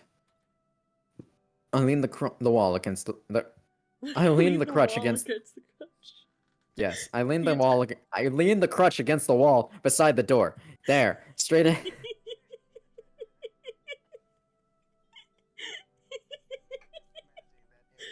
Perfect. Can you just imagine just an entire, just like he just yoinks the wall like it's made out of fucking Legos and just like the crutch. God.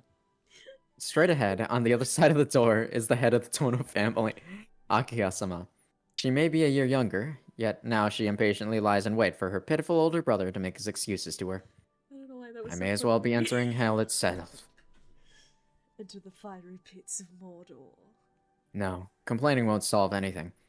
These are the consequences of my own actions. Regardless of the circumstances, I was absent from school without permission for 1 day, and didn't return home for 2. It's no wonder Akiha demands an explanation. In this situation, I should... Don't try and fool her. And don't tell her the truth. She'll send you to an insane asylum. I think, well, first of all, we should save. Fair enough. We should save, but I think we should just apologize sincerely. I think you need to give an explanation. This is a lady that wants explanations, first and foremost, so you need to give her one. Just say you were drugged. Just say okay, but you were like, I drugged. feel as if we tell her the truth, she's gonna send us to an insane asylum. I know, that's why you don't tell the truth. Just give a viable explanation. But there's no viable explanation option, Frank. What about drugs? Try to fool her. Say you got drugged. No, Okay, I'll stop. she won't. She's too smart. I suppose.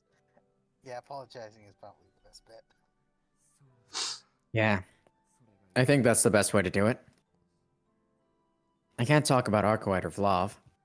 It's not like she would understand, and I don't want to have to get her involved. And I don't want to get her involved. Her to get involved. There we go.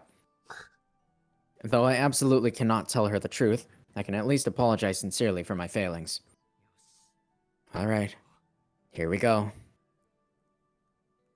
Taking a deep breath, I open the door to the living room.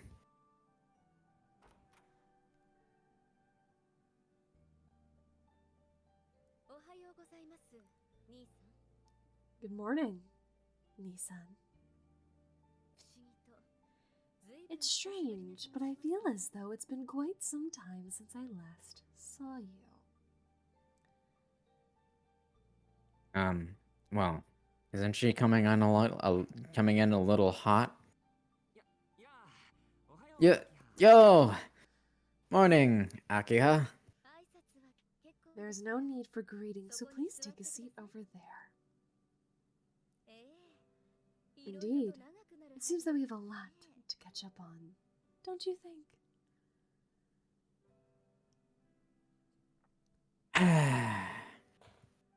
Is it just my imagination, or does it look like she's having fun? She must be, and I'm like a deer caught in the headlights. And I'm like a deer caught in the headlights. Perhaps it'd be a good idea to just respond with an appropriate greeting, and then retreat. Nisan? Yeah, I'll take a seat right away. A single glare from Akiha was enough to dash my naive thoughts of escape. I sit down on the sofa slowly, holding back the pain in my left leg. I'm seated now. You did not need to say that. Please do not dampen my spirit with your bizarre attitude. It's unfair. Why would it be unfair? Of course it's unfair. If you make that face at me, I'll let my guard down.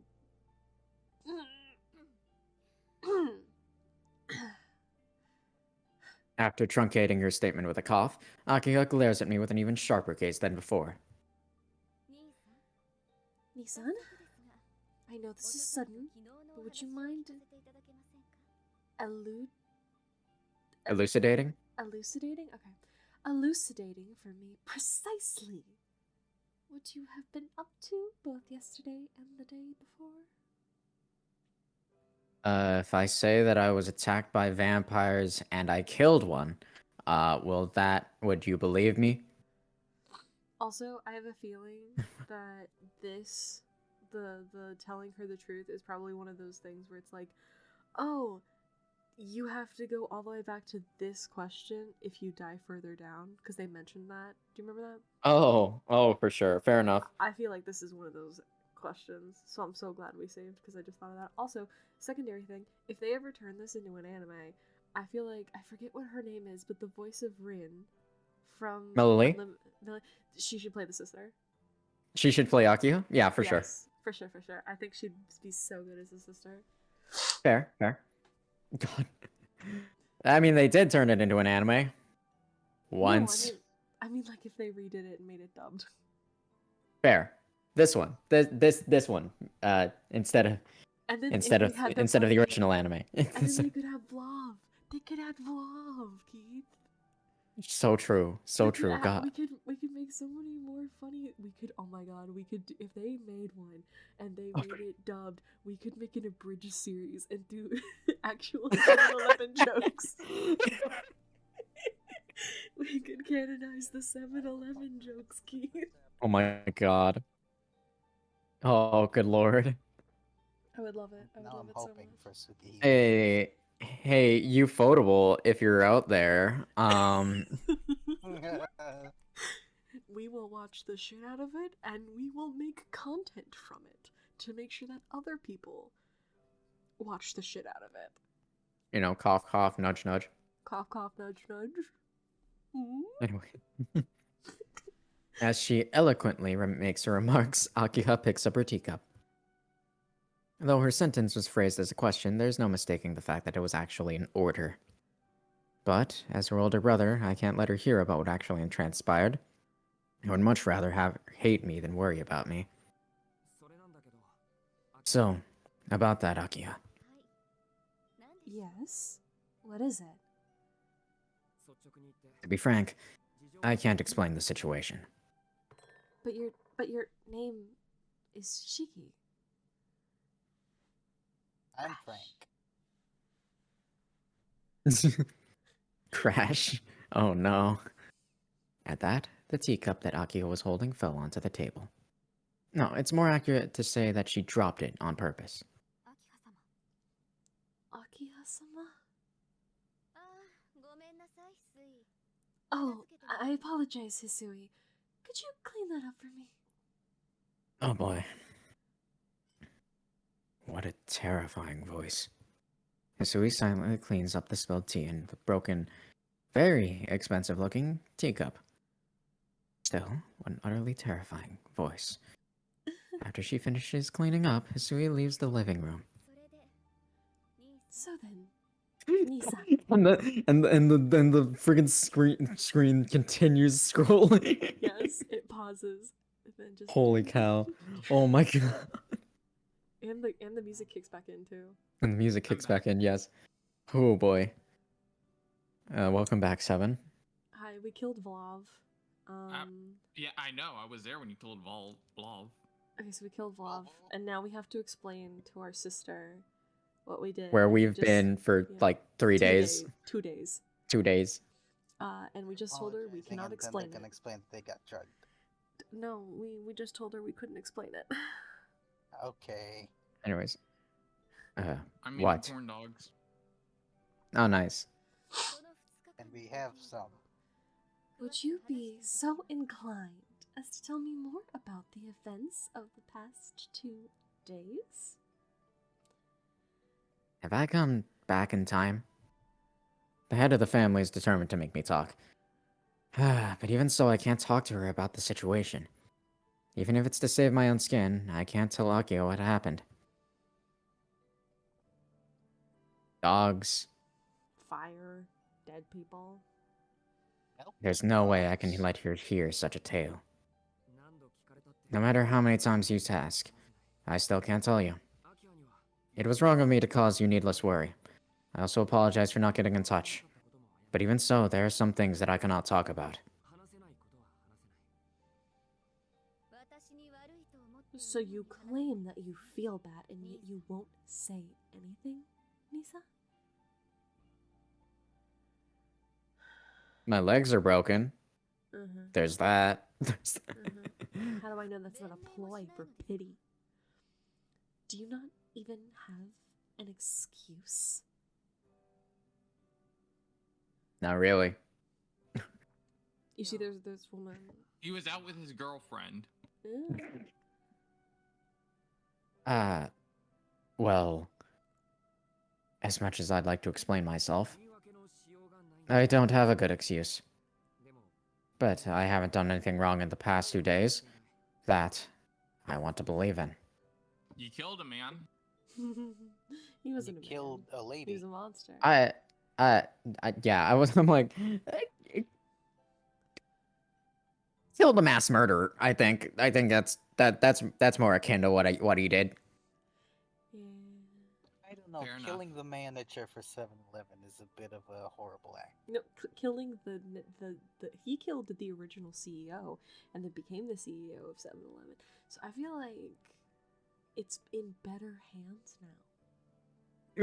Who's gonna manage 7-Eleven? Who's gonna manage 7-Eleven now? Who's gonna pay Yumizuka? She's like, I haven't gotten paid in a month, but I still show up because people keep putting wait. me on the thing. So killing the CEO makes you the CEO. Yes. Oh, nice. Shiki is now the CEO of 7-Eleven. Yeah, you know the Yeah, you know the you know how the headbands work in friggin' Afro Samurai? I was gonna equate it to the wands in Harry Potter.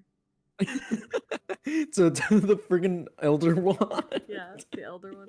Well, not even the elder one. Elder wand. Other wands do it too. Cause like I forget which one it was, but Harry also had like another. Harry did it to wand. Malfoy. Oh, interesting. Yeah, it's like a Yeah. whole thing where wands can also got because like Malfoy's wands wand. choose. They choose their masters and shit. I don't know, whatever.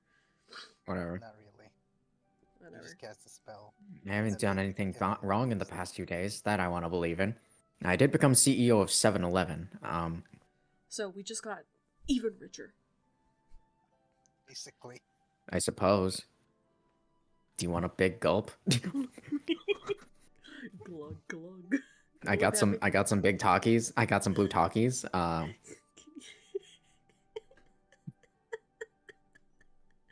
you imagine? He's like, I mean, if it'll make you feel better, if you ever go to a 7-Eleven, you get shit for free.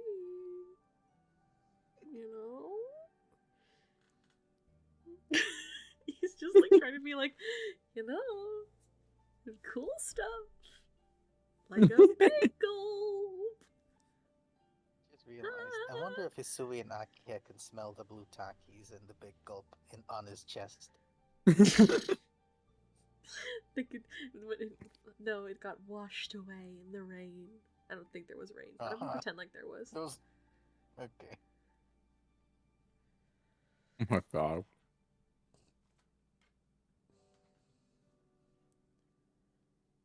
Anyways. That's right. Those 2 days were nothing but kill or be killed. Despite that, I want to believe that I made the right choice. I wanted to help Arcoide, true, but even putting that reason aside, I still have no regrets about killing that vampire. I may not have acted fast enough, and that may have cost lives, but at least from now on, nobody will die as a result of having their blood sucked. No one at all. No one at all. No one at all. And there's probably no, like, other No one vampires. else. No one else. No one else. Sorry, Akiha. I know it's frustrating, but please don't ask any more questions.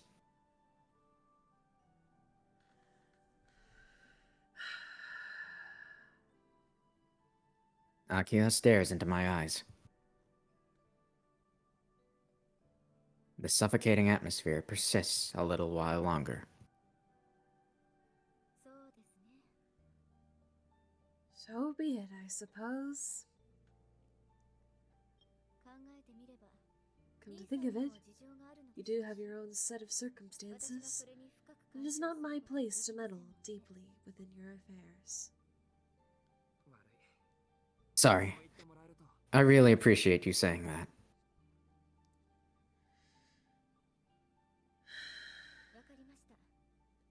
I understand. I will refrain from pursuing this matter any further. After all, I am partially to blame for the fact that you did not contact us. Huh? I don't see how any of this is your fault. I was the one who took away your cell phone. The one that you told me Oh. didn't get back. Remember that? The one Oh, that you yeah, totally yeah. didn't have on your person.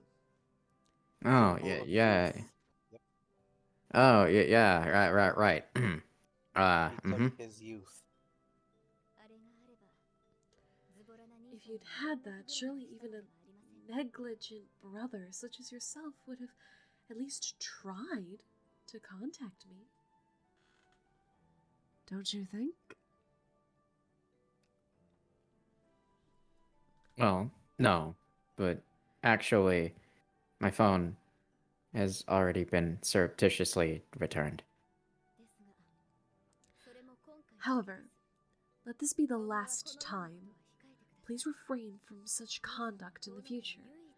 After all, you are the sole male of the Tono household. It will be problematic if you do not start taking your role a little more seriously.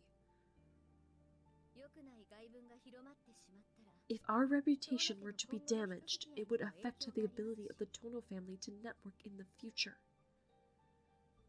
What about the 7-Eleven? What about Speedways? Did you ever think of that? Sheets? Hey, fine. Yeesh. Someone doesn't want a Slurpee. No big gulp discount for you then, damn. Future networking. Does she mean between me and some other prestigious family? Well, surely it's not that much of an issue. It's not as though any of her relatives have taken an interest in my affairs. Besides, you're the one that's actually the successor of the Tono family. If you're worried about that sort of thing, you could always ship me off somewhere and find yourself a man more befitting of the family name.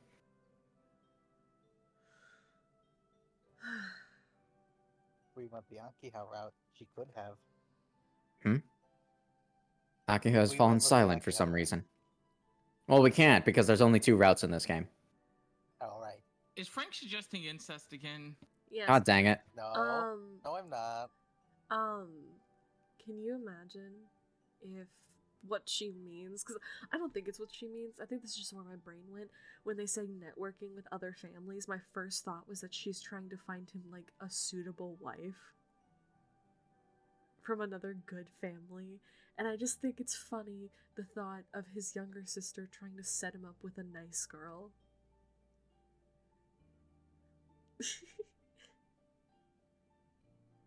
Arcoid and CL look up instinctively.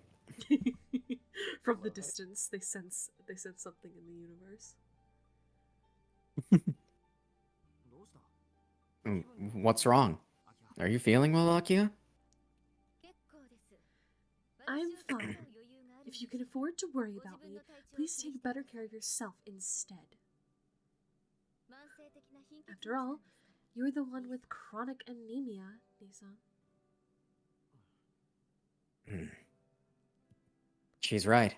I do collapse from anemia rather frequently. No shit. In any case, please do not leave the mansion alone too often.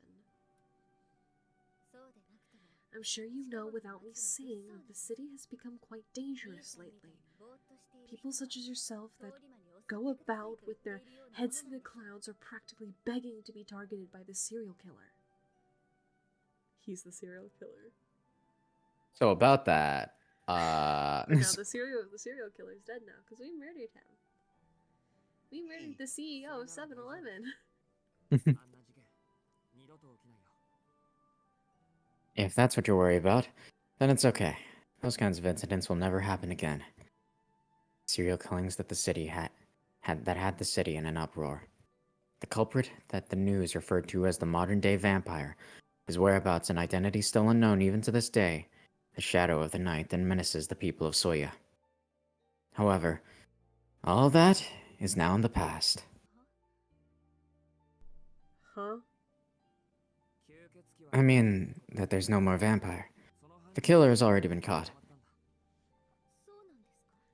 Oh, is that so? That's good news indeed, but Nisan, you sure seem to know a lot about this. He said one thing. He said, oh, I heard, like, he's like, oh, I heard that they caught him. You know too much about this. What is up? Like, ma'am? Maybe he passed a fucking coffee shop that was playing the news. Like, He always gets the early news. Maybe that's why. Through the newspapers. Yeah, I just happened to be at the scene of the arrest is all. I laugh at the ridiculousness of my own statement.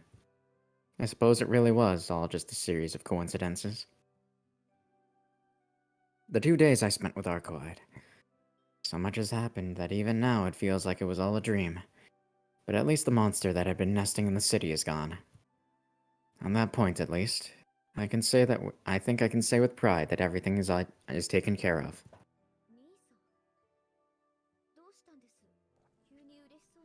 Nisan, what is going on? You look so happy all of a sudden. It's weird. It's nothing special. It's just that I finally realized that it's all over. With a smile on my face, I unthinkingly let those words slip out. It seems that this explanation was enough for Akia. I thank her and stand up. Well, now that that's all off my chest, I'm starving. Is it alright if I go and get some breakfast? There's no need for you to ask me for permission. I don't have any interest in micromanaging your breakfast, so please go enjoy it at your leisure. If you're looking for Kohaku, she's probably preparing breakfast in the kitchen. And the chicken. In the The chicken. chicken. The chicken.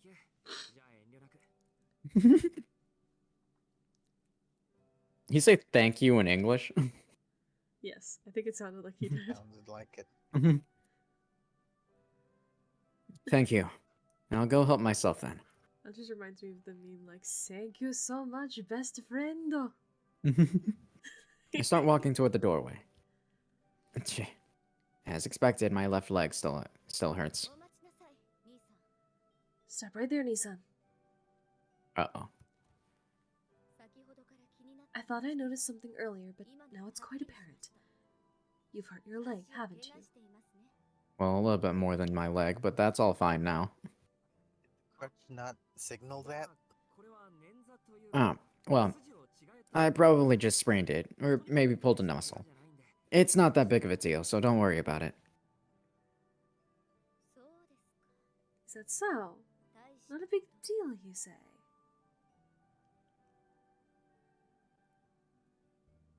Akiya strides over to me purposefully. Then, without hesitation, she makes eye contact and casually, There.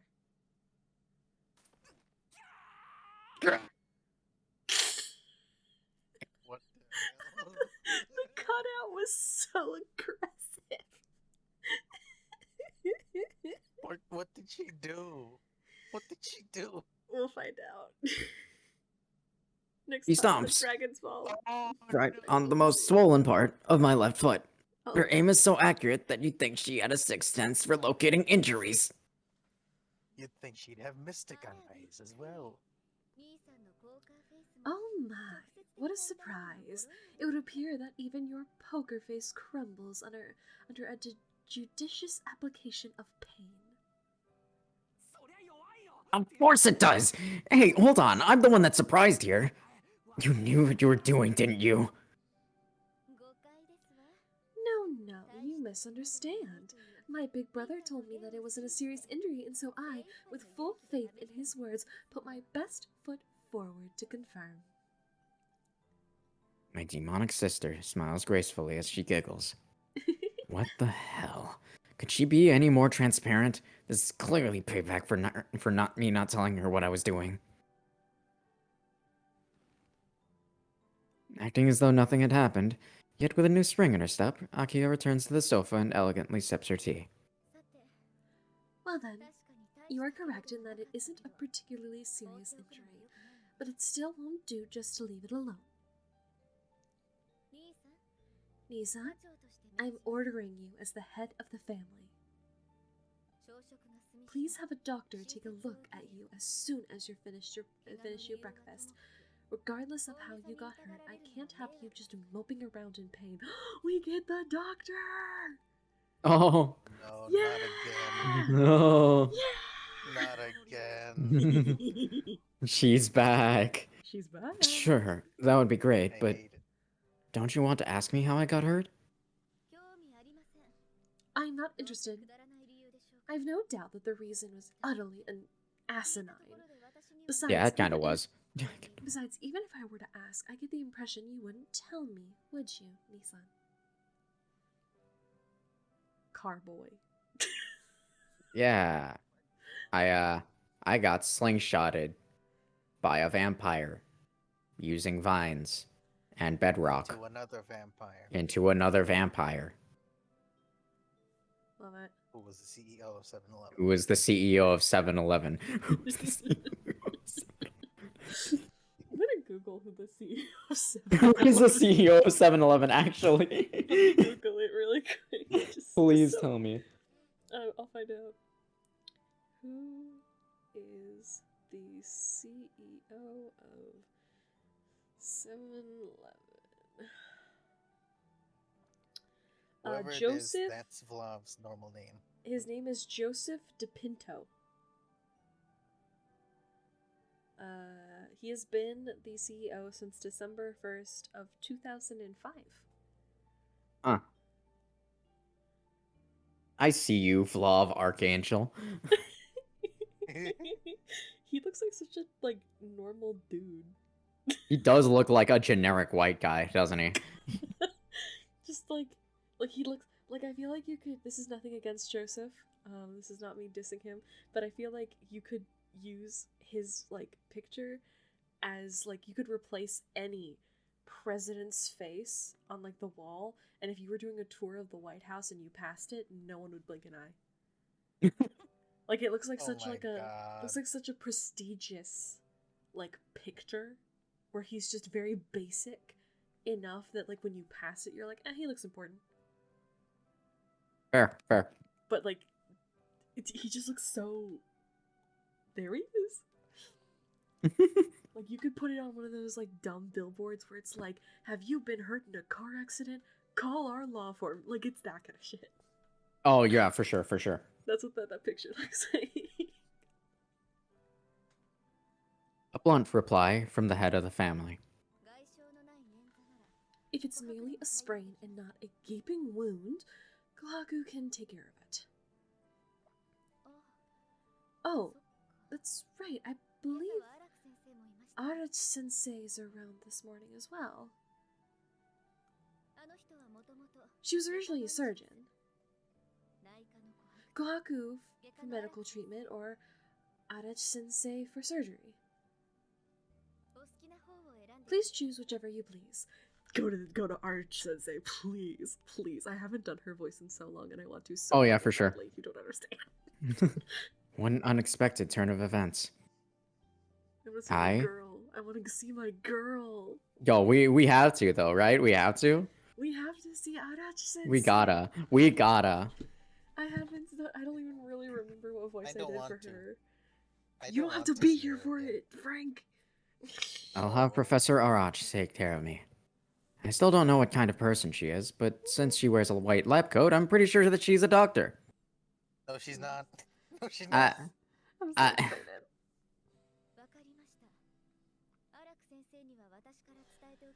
Understood. I'll let Arach-sensei know that you're looking for her. Oh, excuse me. So please wait for her in your room once you are done with breakfast.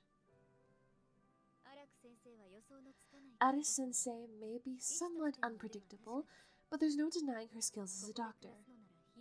You'll run into her fairly frequently now that you live here, so please make use of this opportunity to get to know her better. Kyo's voice is matter of fact. It's as though she were simply delivering a message.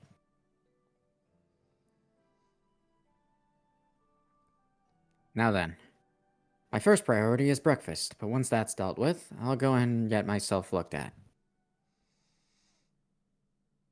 I can't believe Vlov's real name is Joseph DePinto. Random fact. Apparently the 7-Eleven stores or the company rather, got purchased by a Japanese department store named Ito Yokado in 1991. They own 70% of the company. I'm guessing Vlov did that. He moved to Japan and took 70% of the company with him. Exactly! That's why he's here! Yes. He had a It meeting makes with so much Joseph sense. DePinto, but he got too hungry and fucked up. God damn it. And the actual CEO now for like the company, the 70% of it is, hold on, let me see. A Joseph dude DePinto. named- That's the American one. That's the 30% one, That's I fine. think. The 70% one is a guy named Ryuichi Saka. Interesting. Interesting. Yes. Vlav has many names. Vlav is a man of many names, clearly. And he shapeshifts, too. Man of many names, as interchangeable as interchangeable as the drinks at his fountain. Many Love faces it. as the amount of stores he has. Thousands. Anyways, Globally I passed the time in my room by idly leafing through some paperbacks. Maybe some stuff about management. Because I am now the CEO of 7-Eleven. Because God, can you imagine he like accidentally picks up an erotica novel? That was just like left in there. Oh my god. I just think that'd be funny. Just A good erotica novel. That's also classy. I have A little one of before those. 10 Monte o'clock. Cristo? Erotica? Yeah, I've got a couple of those. No. Why? You're calling the Count of Monte Cristo an erotica? No. I Wait, just said that because Frank? it's the first thing that came into my mind. Okay, whatever. A little before 10 No. o'clock. We're ignoring you, Frank. We're ignoring you. A We're little moving before on. 10 o'clock, I look out the Okay, window and catch sight of a figure in a white lab coat strutting down the hallway. Oh, she's coming. Hi. Looks like she's here, so I put down the book I was reading. At the same time, Hey, lady. I was joking. I Oh, was joking. Hi, good morning. I hate you. So, you want me to play with your body first thing in the morning? Oh my god. Could you not have worded that better? Shiki-chan, salute! I wonder am I nothing but a plaything to you, overcome as you are by fweg? Huge. Huge. Wait, what is? Hang on. How do you pronounce that? That's a good question. I think it's fweg. Fugu. Fugu? Fuge. It's fuge. Fuge. A fuge of pubescent desires bubbling away like a stew on the stove? You know, Oh my god. maybe it's too late. Is it too late to change what I said? Without even knocking, this raving lunatic barges into my room, gaudy bag in hand. I wish I had asked for Kohaku-san instead. But I'm so nice. I'm terribly sorry. It seems that I chose the wrong person to ask for help. So can I ask you to leave? Kidding. Except I'm totally serious. It's been a while since I've examined anyone from the outside of the mansion, so I wasn't sure how familiar to be with my new patient. I was thinking about what might suit you, and figured a frank greeting would do best, you know? I know what a frank greeting is, and that is not a frank greeting. Rach-sensei has already made her way over to the bed, babbling all the while. It's a flashy strut, as though she's headed down the catwalk. Her chest and hips are swaying far more than is necessary. And yet, I can't make out the sound of her footsteps at all. She has the soft and stealthy footwork of a ninja. That's kind of sus. She can murder Is like she a one ninja too, I in bet. disguise? You wouldn't have guessed that she'd been loudly clattering around in high heels earlier. I suppose that for the medical exam she opted to tone it down a notch. Okay, show me your I don't think she cards. passed Come any on, medical whip it out exam. already. You know what? Just strip for me. Come on. I can't hold back my curiosity much longer. If you take too long, I'm just gonna gobble you up. You're not drunk, are you? Huh? I haven't drunk anything. I read that as 7-Eleven. Oh my god. It's getting to me. I'll have you know I'm sober 24/7. I never touch alcohol. The only drink for me is hot chocolate, a nice hot cookie. Or chucky. I thought it was gonna say hot cocoa. A nice hot chucky. Some hot chalky, cause you're epic. She's right. I don't smell any alcohol. Just aggressive. So she melted just like chocolate. this. I hate this. Just aggressive chocolate just wafts off of her. Jesus. I guess this level of energy is just par for the course with her. You know, I thought that the frill was just a part of her top. No, that's her. She just has a top that's that open. Yeah. Because you can see the separation where the bow is. Like, you can see skin. Yep. Alright. She's not romanceable though, so you know. Which is okay. That's that's a decision that they made. I would be concerned if you did go with her route, Keith. I mean, there isn't one, so. Okay, but I would want us to take her route after we did the No. whatever one. I want to go down No. that line. I think she's fun. I don't. I love her. Oh, so you're going to be obedient and let me see? Are you really gonna stop after just rolling up the hem? What about your pants? Are you going to strip down to your underwear? A man's naked body only stays beautiful until they're 25 at most. It would be a waste if you didn't get in the habit of showing it off while you still can.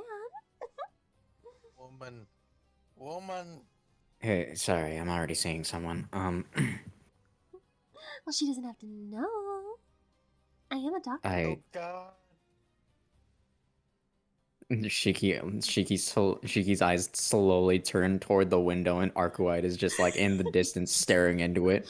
She does that thing where she's holding onto the tree and her nails just go down it.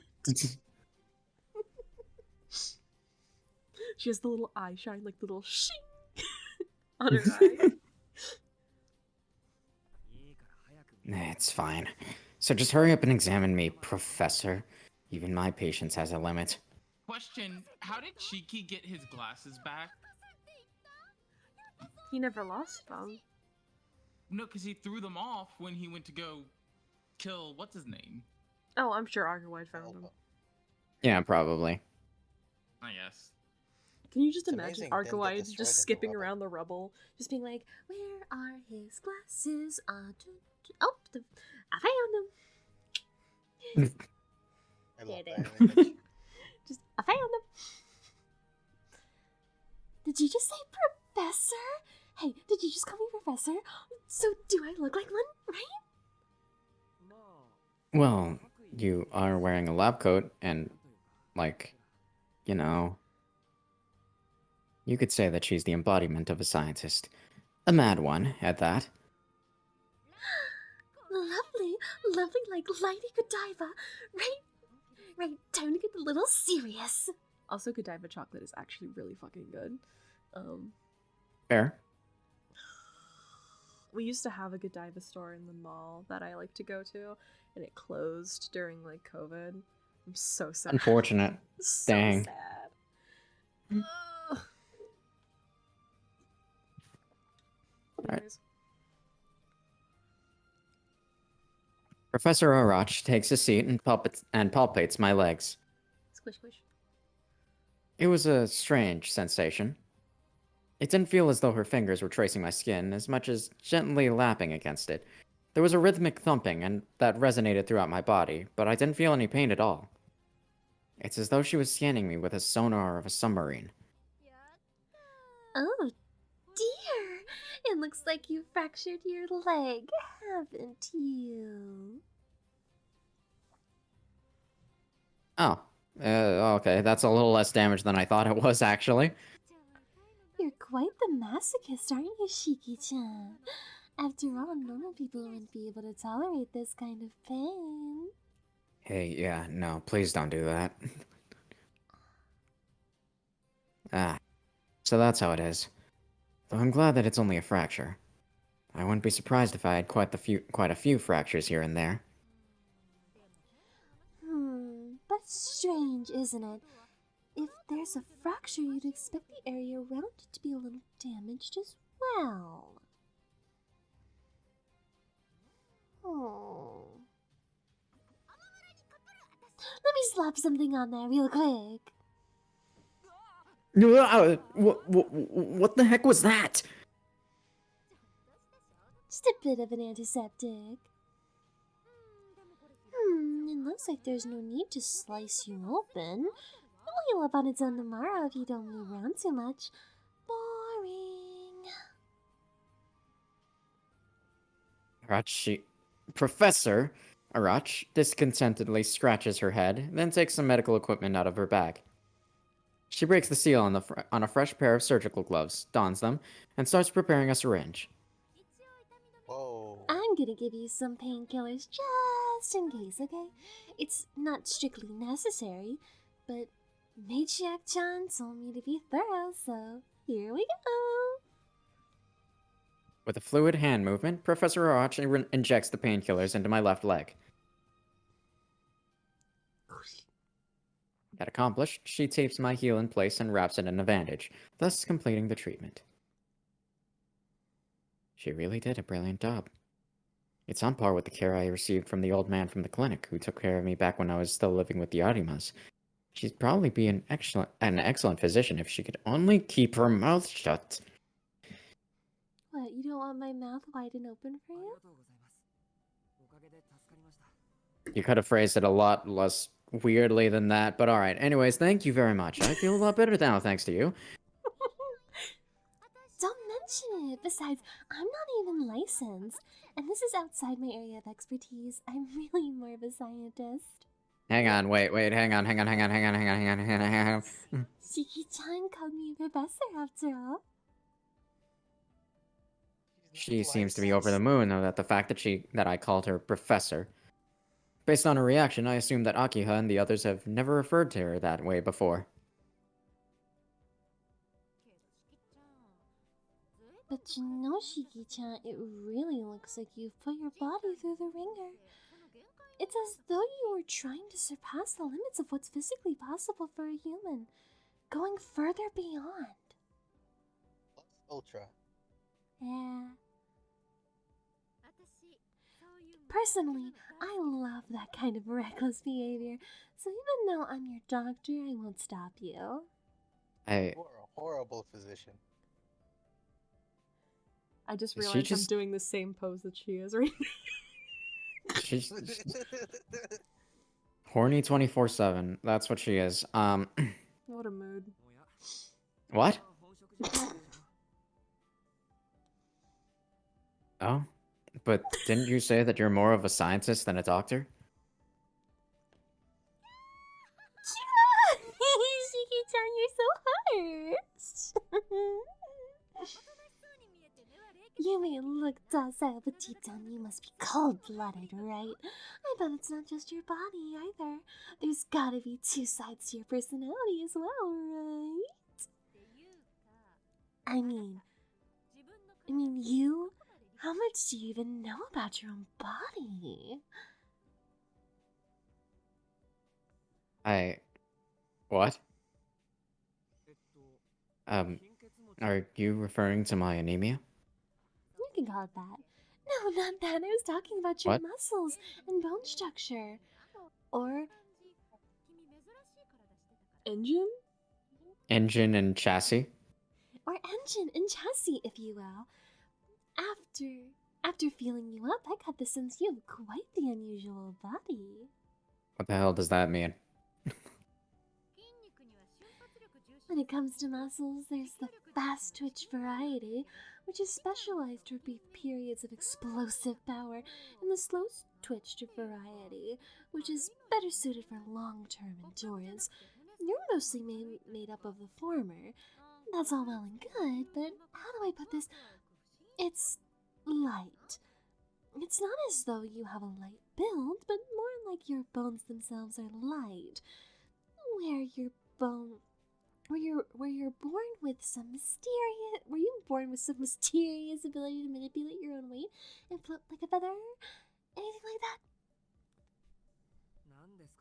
What are you talking about? Light bones. What am I, a bird? Yeah, it's just like that. Oh wait. This sort of thing doesn't happen just by chance. You understand? It takes a lot of sophistication to make something like this happen.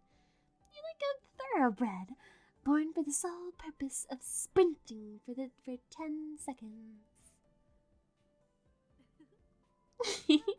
Even though you two are siblings, you are the exact opposite of Little Miss Family Head. I'm the exact opposite of Akiha? Yep. Though all children of the Tona family are the fruits of interbreeding old genes with new exemplary ones, Matriarch John is a bit of an exception. Or maybe you could call it a miracle?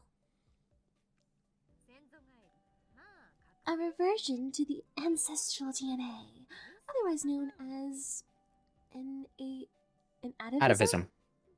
An atavism. She possesses a pure pattern, one from before the interbreeding began. I wonder, if you have this sort of talent that only comes around once every 10 years, how rare do you think talents such as hers must be? Once every 10 years? Every 100? Every 1,000? Oh my Professor Arach poses a question with a wry smile on her face. I have absolutely no idea what the hell she is saying right now. I just kind of want to be left alone. Let's just I? take a nap. Oh, save. Let's save.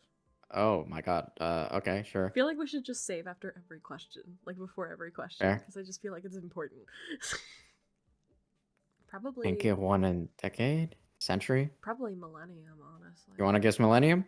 Well, considering she was like, it's before the interbreeding even began, and our family is really fucking old. Yeah, alright. I'll go with that. Just kidding, all those answers are completely wrong. Oh, okay. This is why I hate this lady. Didn't fucking matter which one you picked, you adorable little fucker.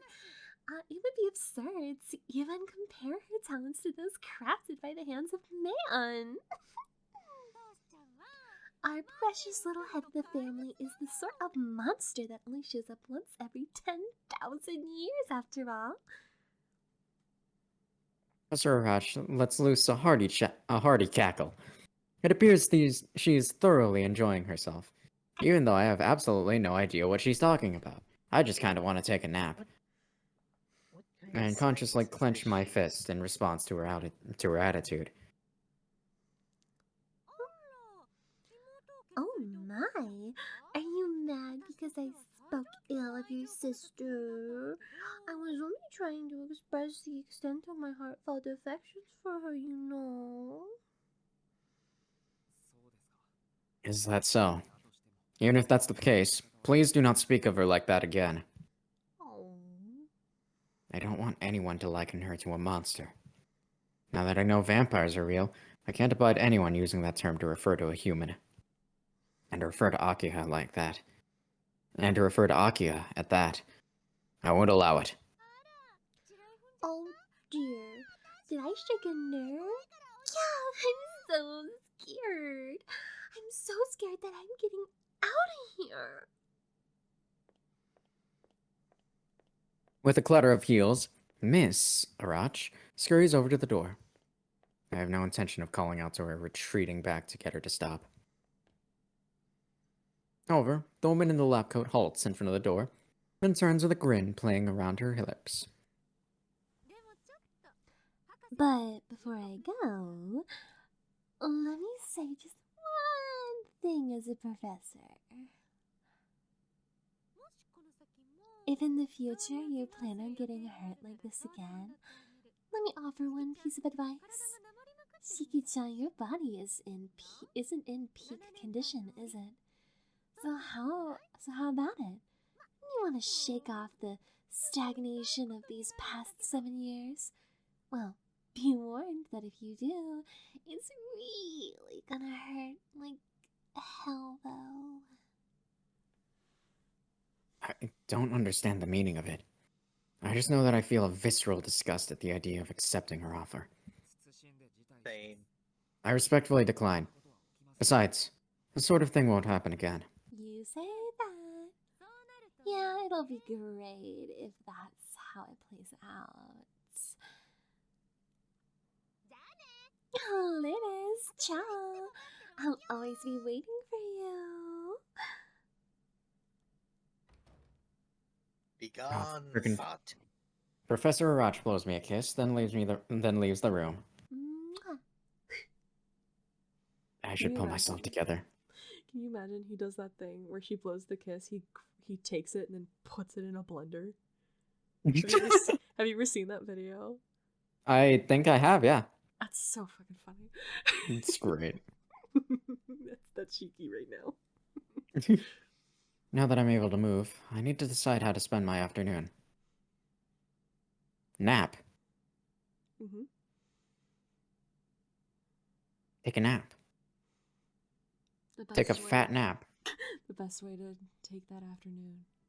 Fat naps. Having finished lunch, it's now the afternoon. Thanks to this morning's medical exam, I'm able to eat at least. I'm able to at least walk around without much trouble. Given that I can't go too far, how shall I spend my afternoon?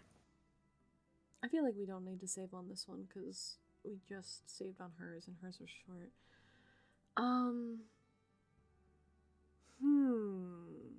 Wander the halls. I'm just curious. But we haven't gone around the courtyard. That's true. I guess. I want to see, because they keep talking about the courtyard and like the fancy garden that's like dead now. I want to see if we can see the fancy garden that's dead now. I'd be up for the courtyard. If only Alright. because I think the second option would just have us meet the mummy man again. Oh, you're so right. The And I mummy don't wanna man, see the right. Mummy Man. I fucking hate the mummy man. He reminds me of fucking Andrew. That's kind of why I want to. I want to see Mummy Man again. See, fuck his problem is. Well, Keith, you are in charge of the game. That's fair. We will follow you into. Let's see. Yes. Sure. Take around the courtyard. Can you imagine you bump into the doctor again? It's like, Oh my god. Hi. Arach again? Oh my So- god. Oh my god. Back for seconds? Go away. Go away. Be gone, thought. I'll go for a stroll out in the yard. I haven't been out to take a look at the garden since I returned to the mansion. I should go see how much it's changed in the past 7 years. That's what I'm saying. Yeah. From here, I should be able to get to the courtyard via the doorway to behind the grand staircase. There's a doorbell behind the stairs. Have you guys heard that joke, by the way? I have not. Okay. The one that okay, so the voice of Kratos in the most recent games was like, I'm very afraid of elevators. I shall start taking steps to avoid them. Oh yeah, I have That heard that. clip- I've seen that- that video. That clip has been circulating a lot on TikTok, and it's just been stuck in my head like all day. Just, I will be taking steps to avoid them. It's so stupid, and I love it so much. Why don't crabs give to charity? Because they are shellfish, boy. Thou Oh my shalt god. boy. I was Anyways. gonna say because they love money. It's dad and boy. Oh my god. God. I head out onto the terrace. This terrace also abuts the rear of the living room. Wow. Wow, really? What? That What? what just the fact that I said but is the SMH. I'm tired. Back when we were little, this was Akia's favorite haunt on days when the weather was good. Though, perhaps it would be more accurate to say that it was also her boundary. She never went out into the garden by herself. This terrace marked the confines of where she was allowed to roam. And that's right. I'd always be calling out to her from the garden, behind her tutor's back. I think I remember being told to always keep to the terrace when we went out to play. They said that it would be mischievous of us to go into the forest by ourselves or something along those lines. Of course, I went and took Akiha out with me to the forest anyway and got chewed out for it afterward.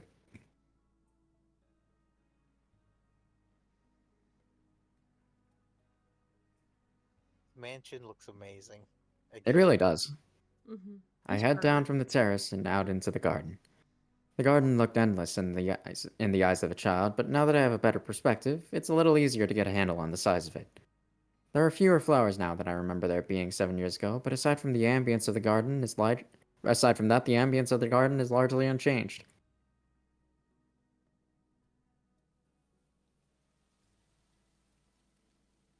After strolling around leisurely for around 10 minutes, I arrive at the gazebo.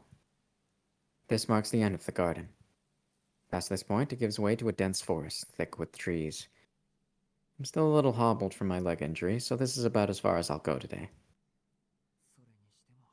Man, this mansion is really out of place in Japan, huh? I sit down on a rock and gaze over the vast autumn garden. From this perspective, the mansion looks more like a castle than simply a Western-style house. It's a spectacular sight, but it's so far removed from what I'm comfortable with that I can't help smiling bitterly. If you ask me, this scenery is much more befitting of Akia, or... Howdy. someone like her, I guess. I can't help but think of that stunningly beautiful woman. Oh my god, me? Jeez, what the hell was that? I shake my head vigorously to clear away such wild and crazy thoughts. Why am I reminiscing about Arcoide anyway? It's not as though I'm ever going to see her again.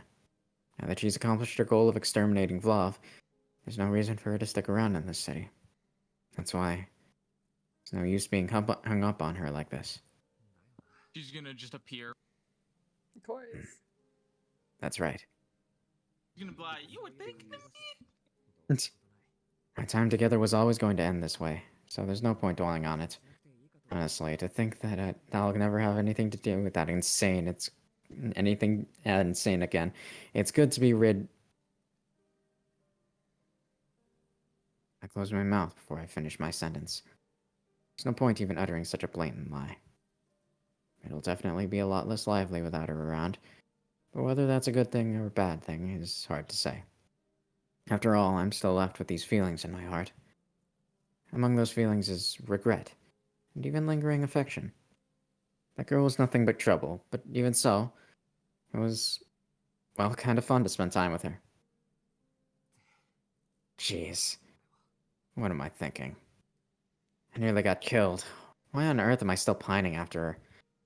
The wound I sustained last night is still there on my leg.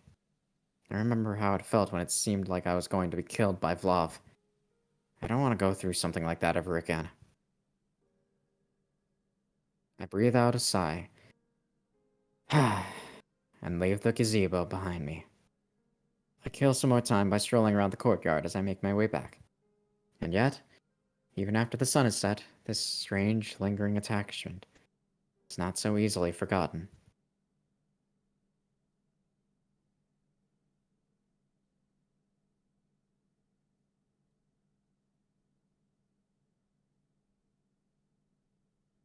Has it ever been explained why he killed her in the first place? Not yet, no. We don't Not even yet. know why, like, he gets so, like, angy. He can't Horny control Angie, you himself. mean? Hmm? Anky. The rest of my afternoon off passed by without incident. I returned to my room to loaf around for a bit, and the next thing I knew it was time for dinner. Come on. Just hurry up and forget about her already. It doesn't work like that, Shiki. I shake off the thoughts of the blonde woman still lodged in my mind. I know a common refrain that the sun sets early in autumn, but it really does disappear far too quickly. I guess I was so absorbed in my insignificant thoughts that I lost track of time. She's gonna show up in his room. She's gonna knock on his window like teek teek teek. It's Okay. time. Akiya and I sit in the dining room. Kohaku-san waits attentively behind her, and Isui is likewise standing a little ways behind me. The dinner Kohaku-san had prepared for us consisted of a series of courses, culminating in a main course of Wagyu beef.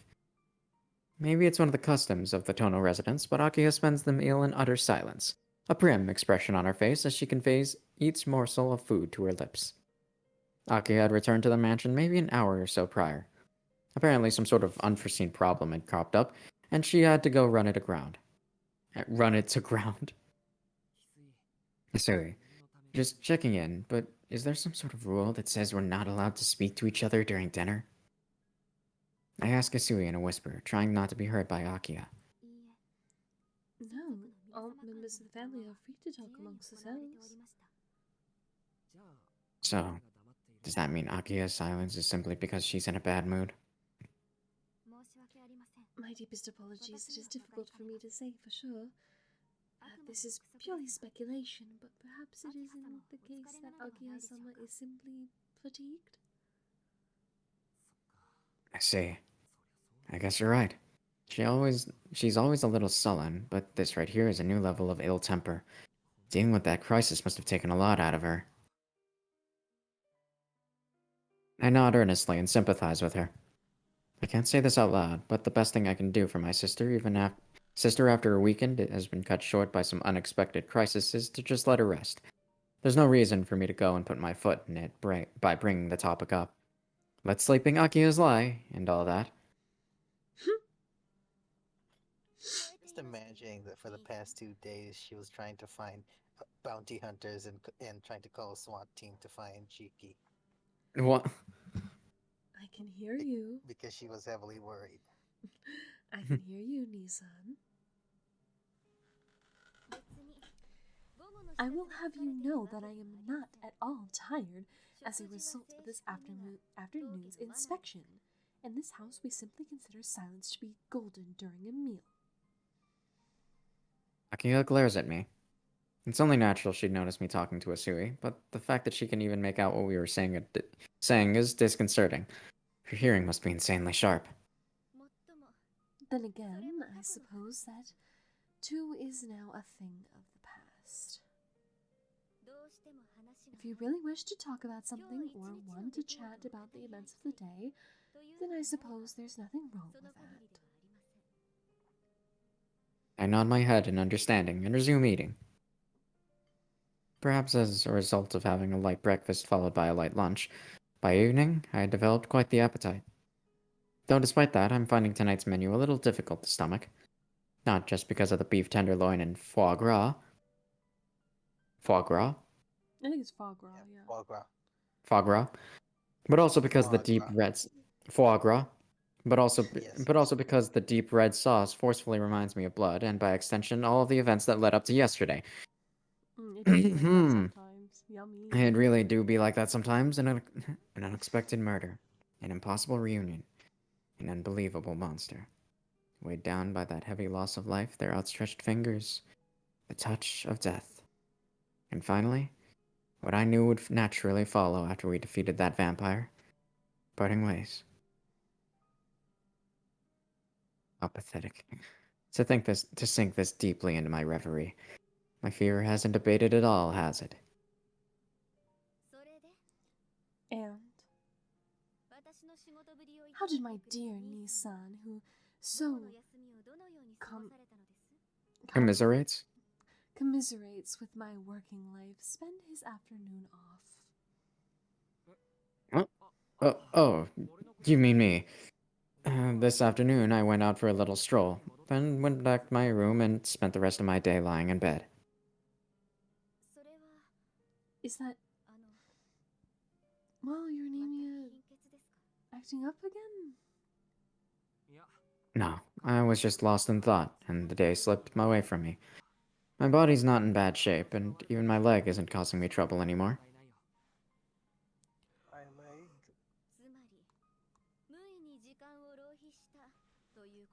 In other words, you wasted your time doing nothing, didn't you? Please do not boast about your idleness so openly. I may not think anything of it personally, but if others were to hear you say such things, you'd surely become a laughingstock. Akia's reaction is merciless and leaves no room for rebuttal. But be that as it may,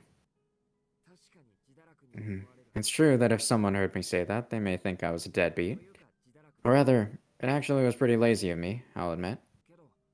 But what do you mean when you say that you don't personally think anything of it? Could it be that her strict attitude is just for show, and she's actually benevolent when it comes to her immediate family? Why don't I think anything of it? Isn't it obvious? It's because I expect absolutely nothing from you in the first place. Oh my Fair enough. God. Fair enough. I've been under no illusion about what kind of person you are from the very beginning, Nissan. I see.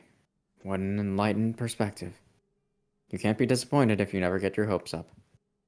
I guess this is how it feels to be at a great loss for words. Man, that was a great meal. As soon as this scene is done, I need to go to bed. I am so tired. Fair enough. I got hit so hard with sleepiness. Like nobody's business. Fair. Go ahead and go, but not to leave here soon enough. Thank you for the meal. I have lessons to attend to after dinner, so I must take my leave, Nissan. Oh, so I must take my leave. Nissan, if you truly regret your behavior, I suggest that you return to your room early tonight and focus on your studies. Akiha gets up from her seat and leaves the dining room.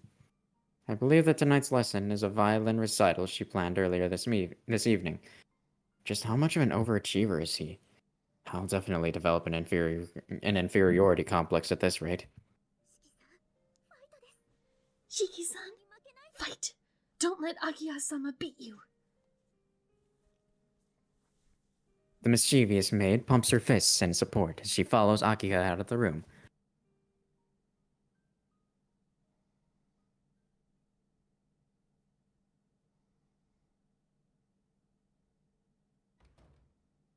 All right. Dinner is so- done. We'll pick up when he wakes up from dinner.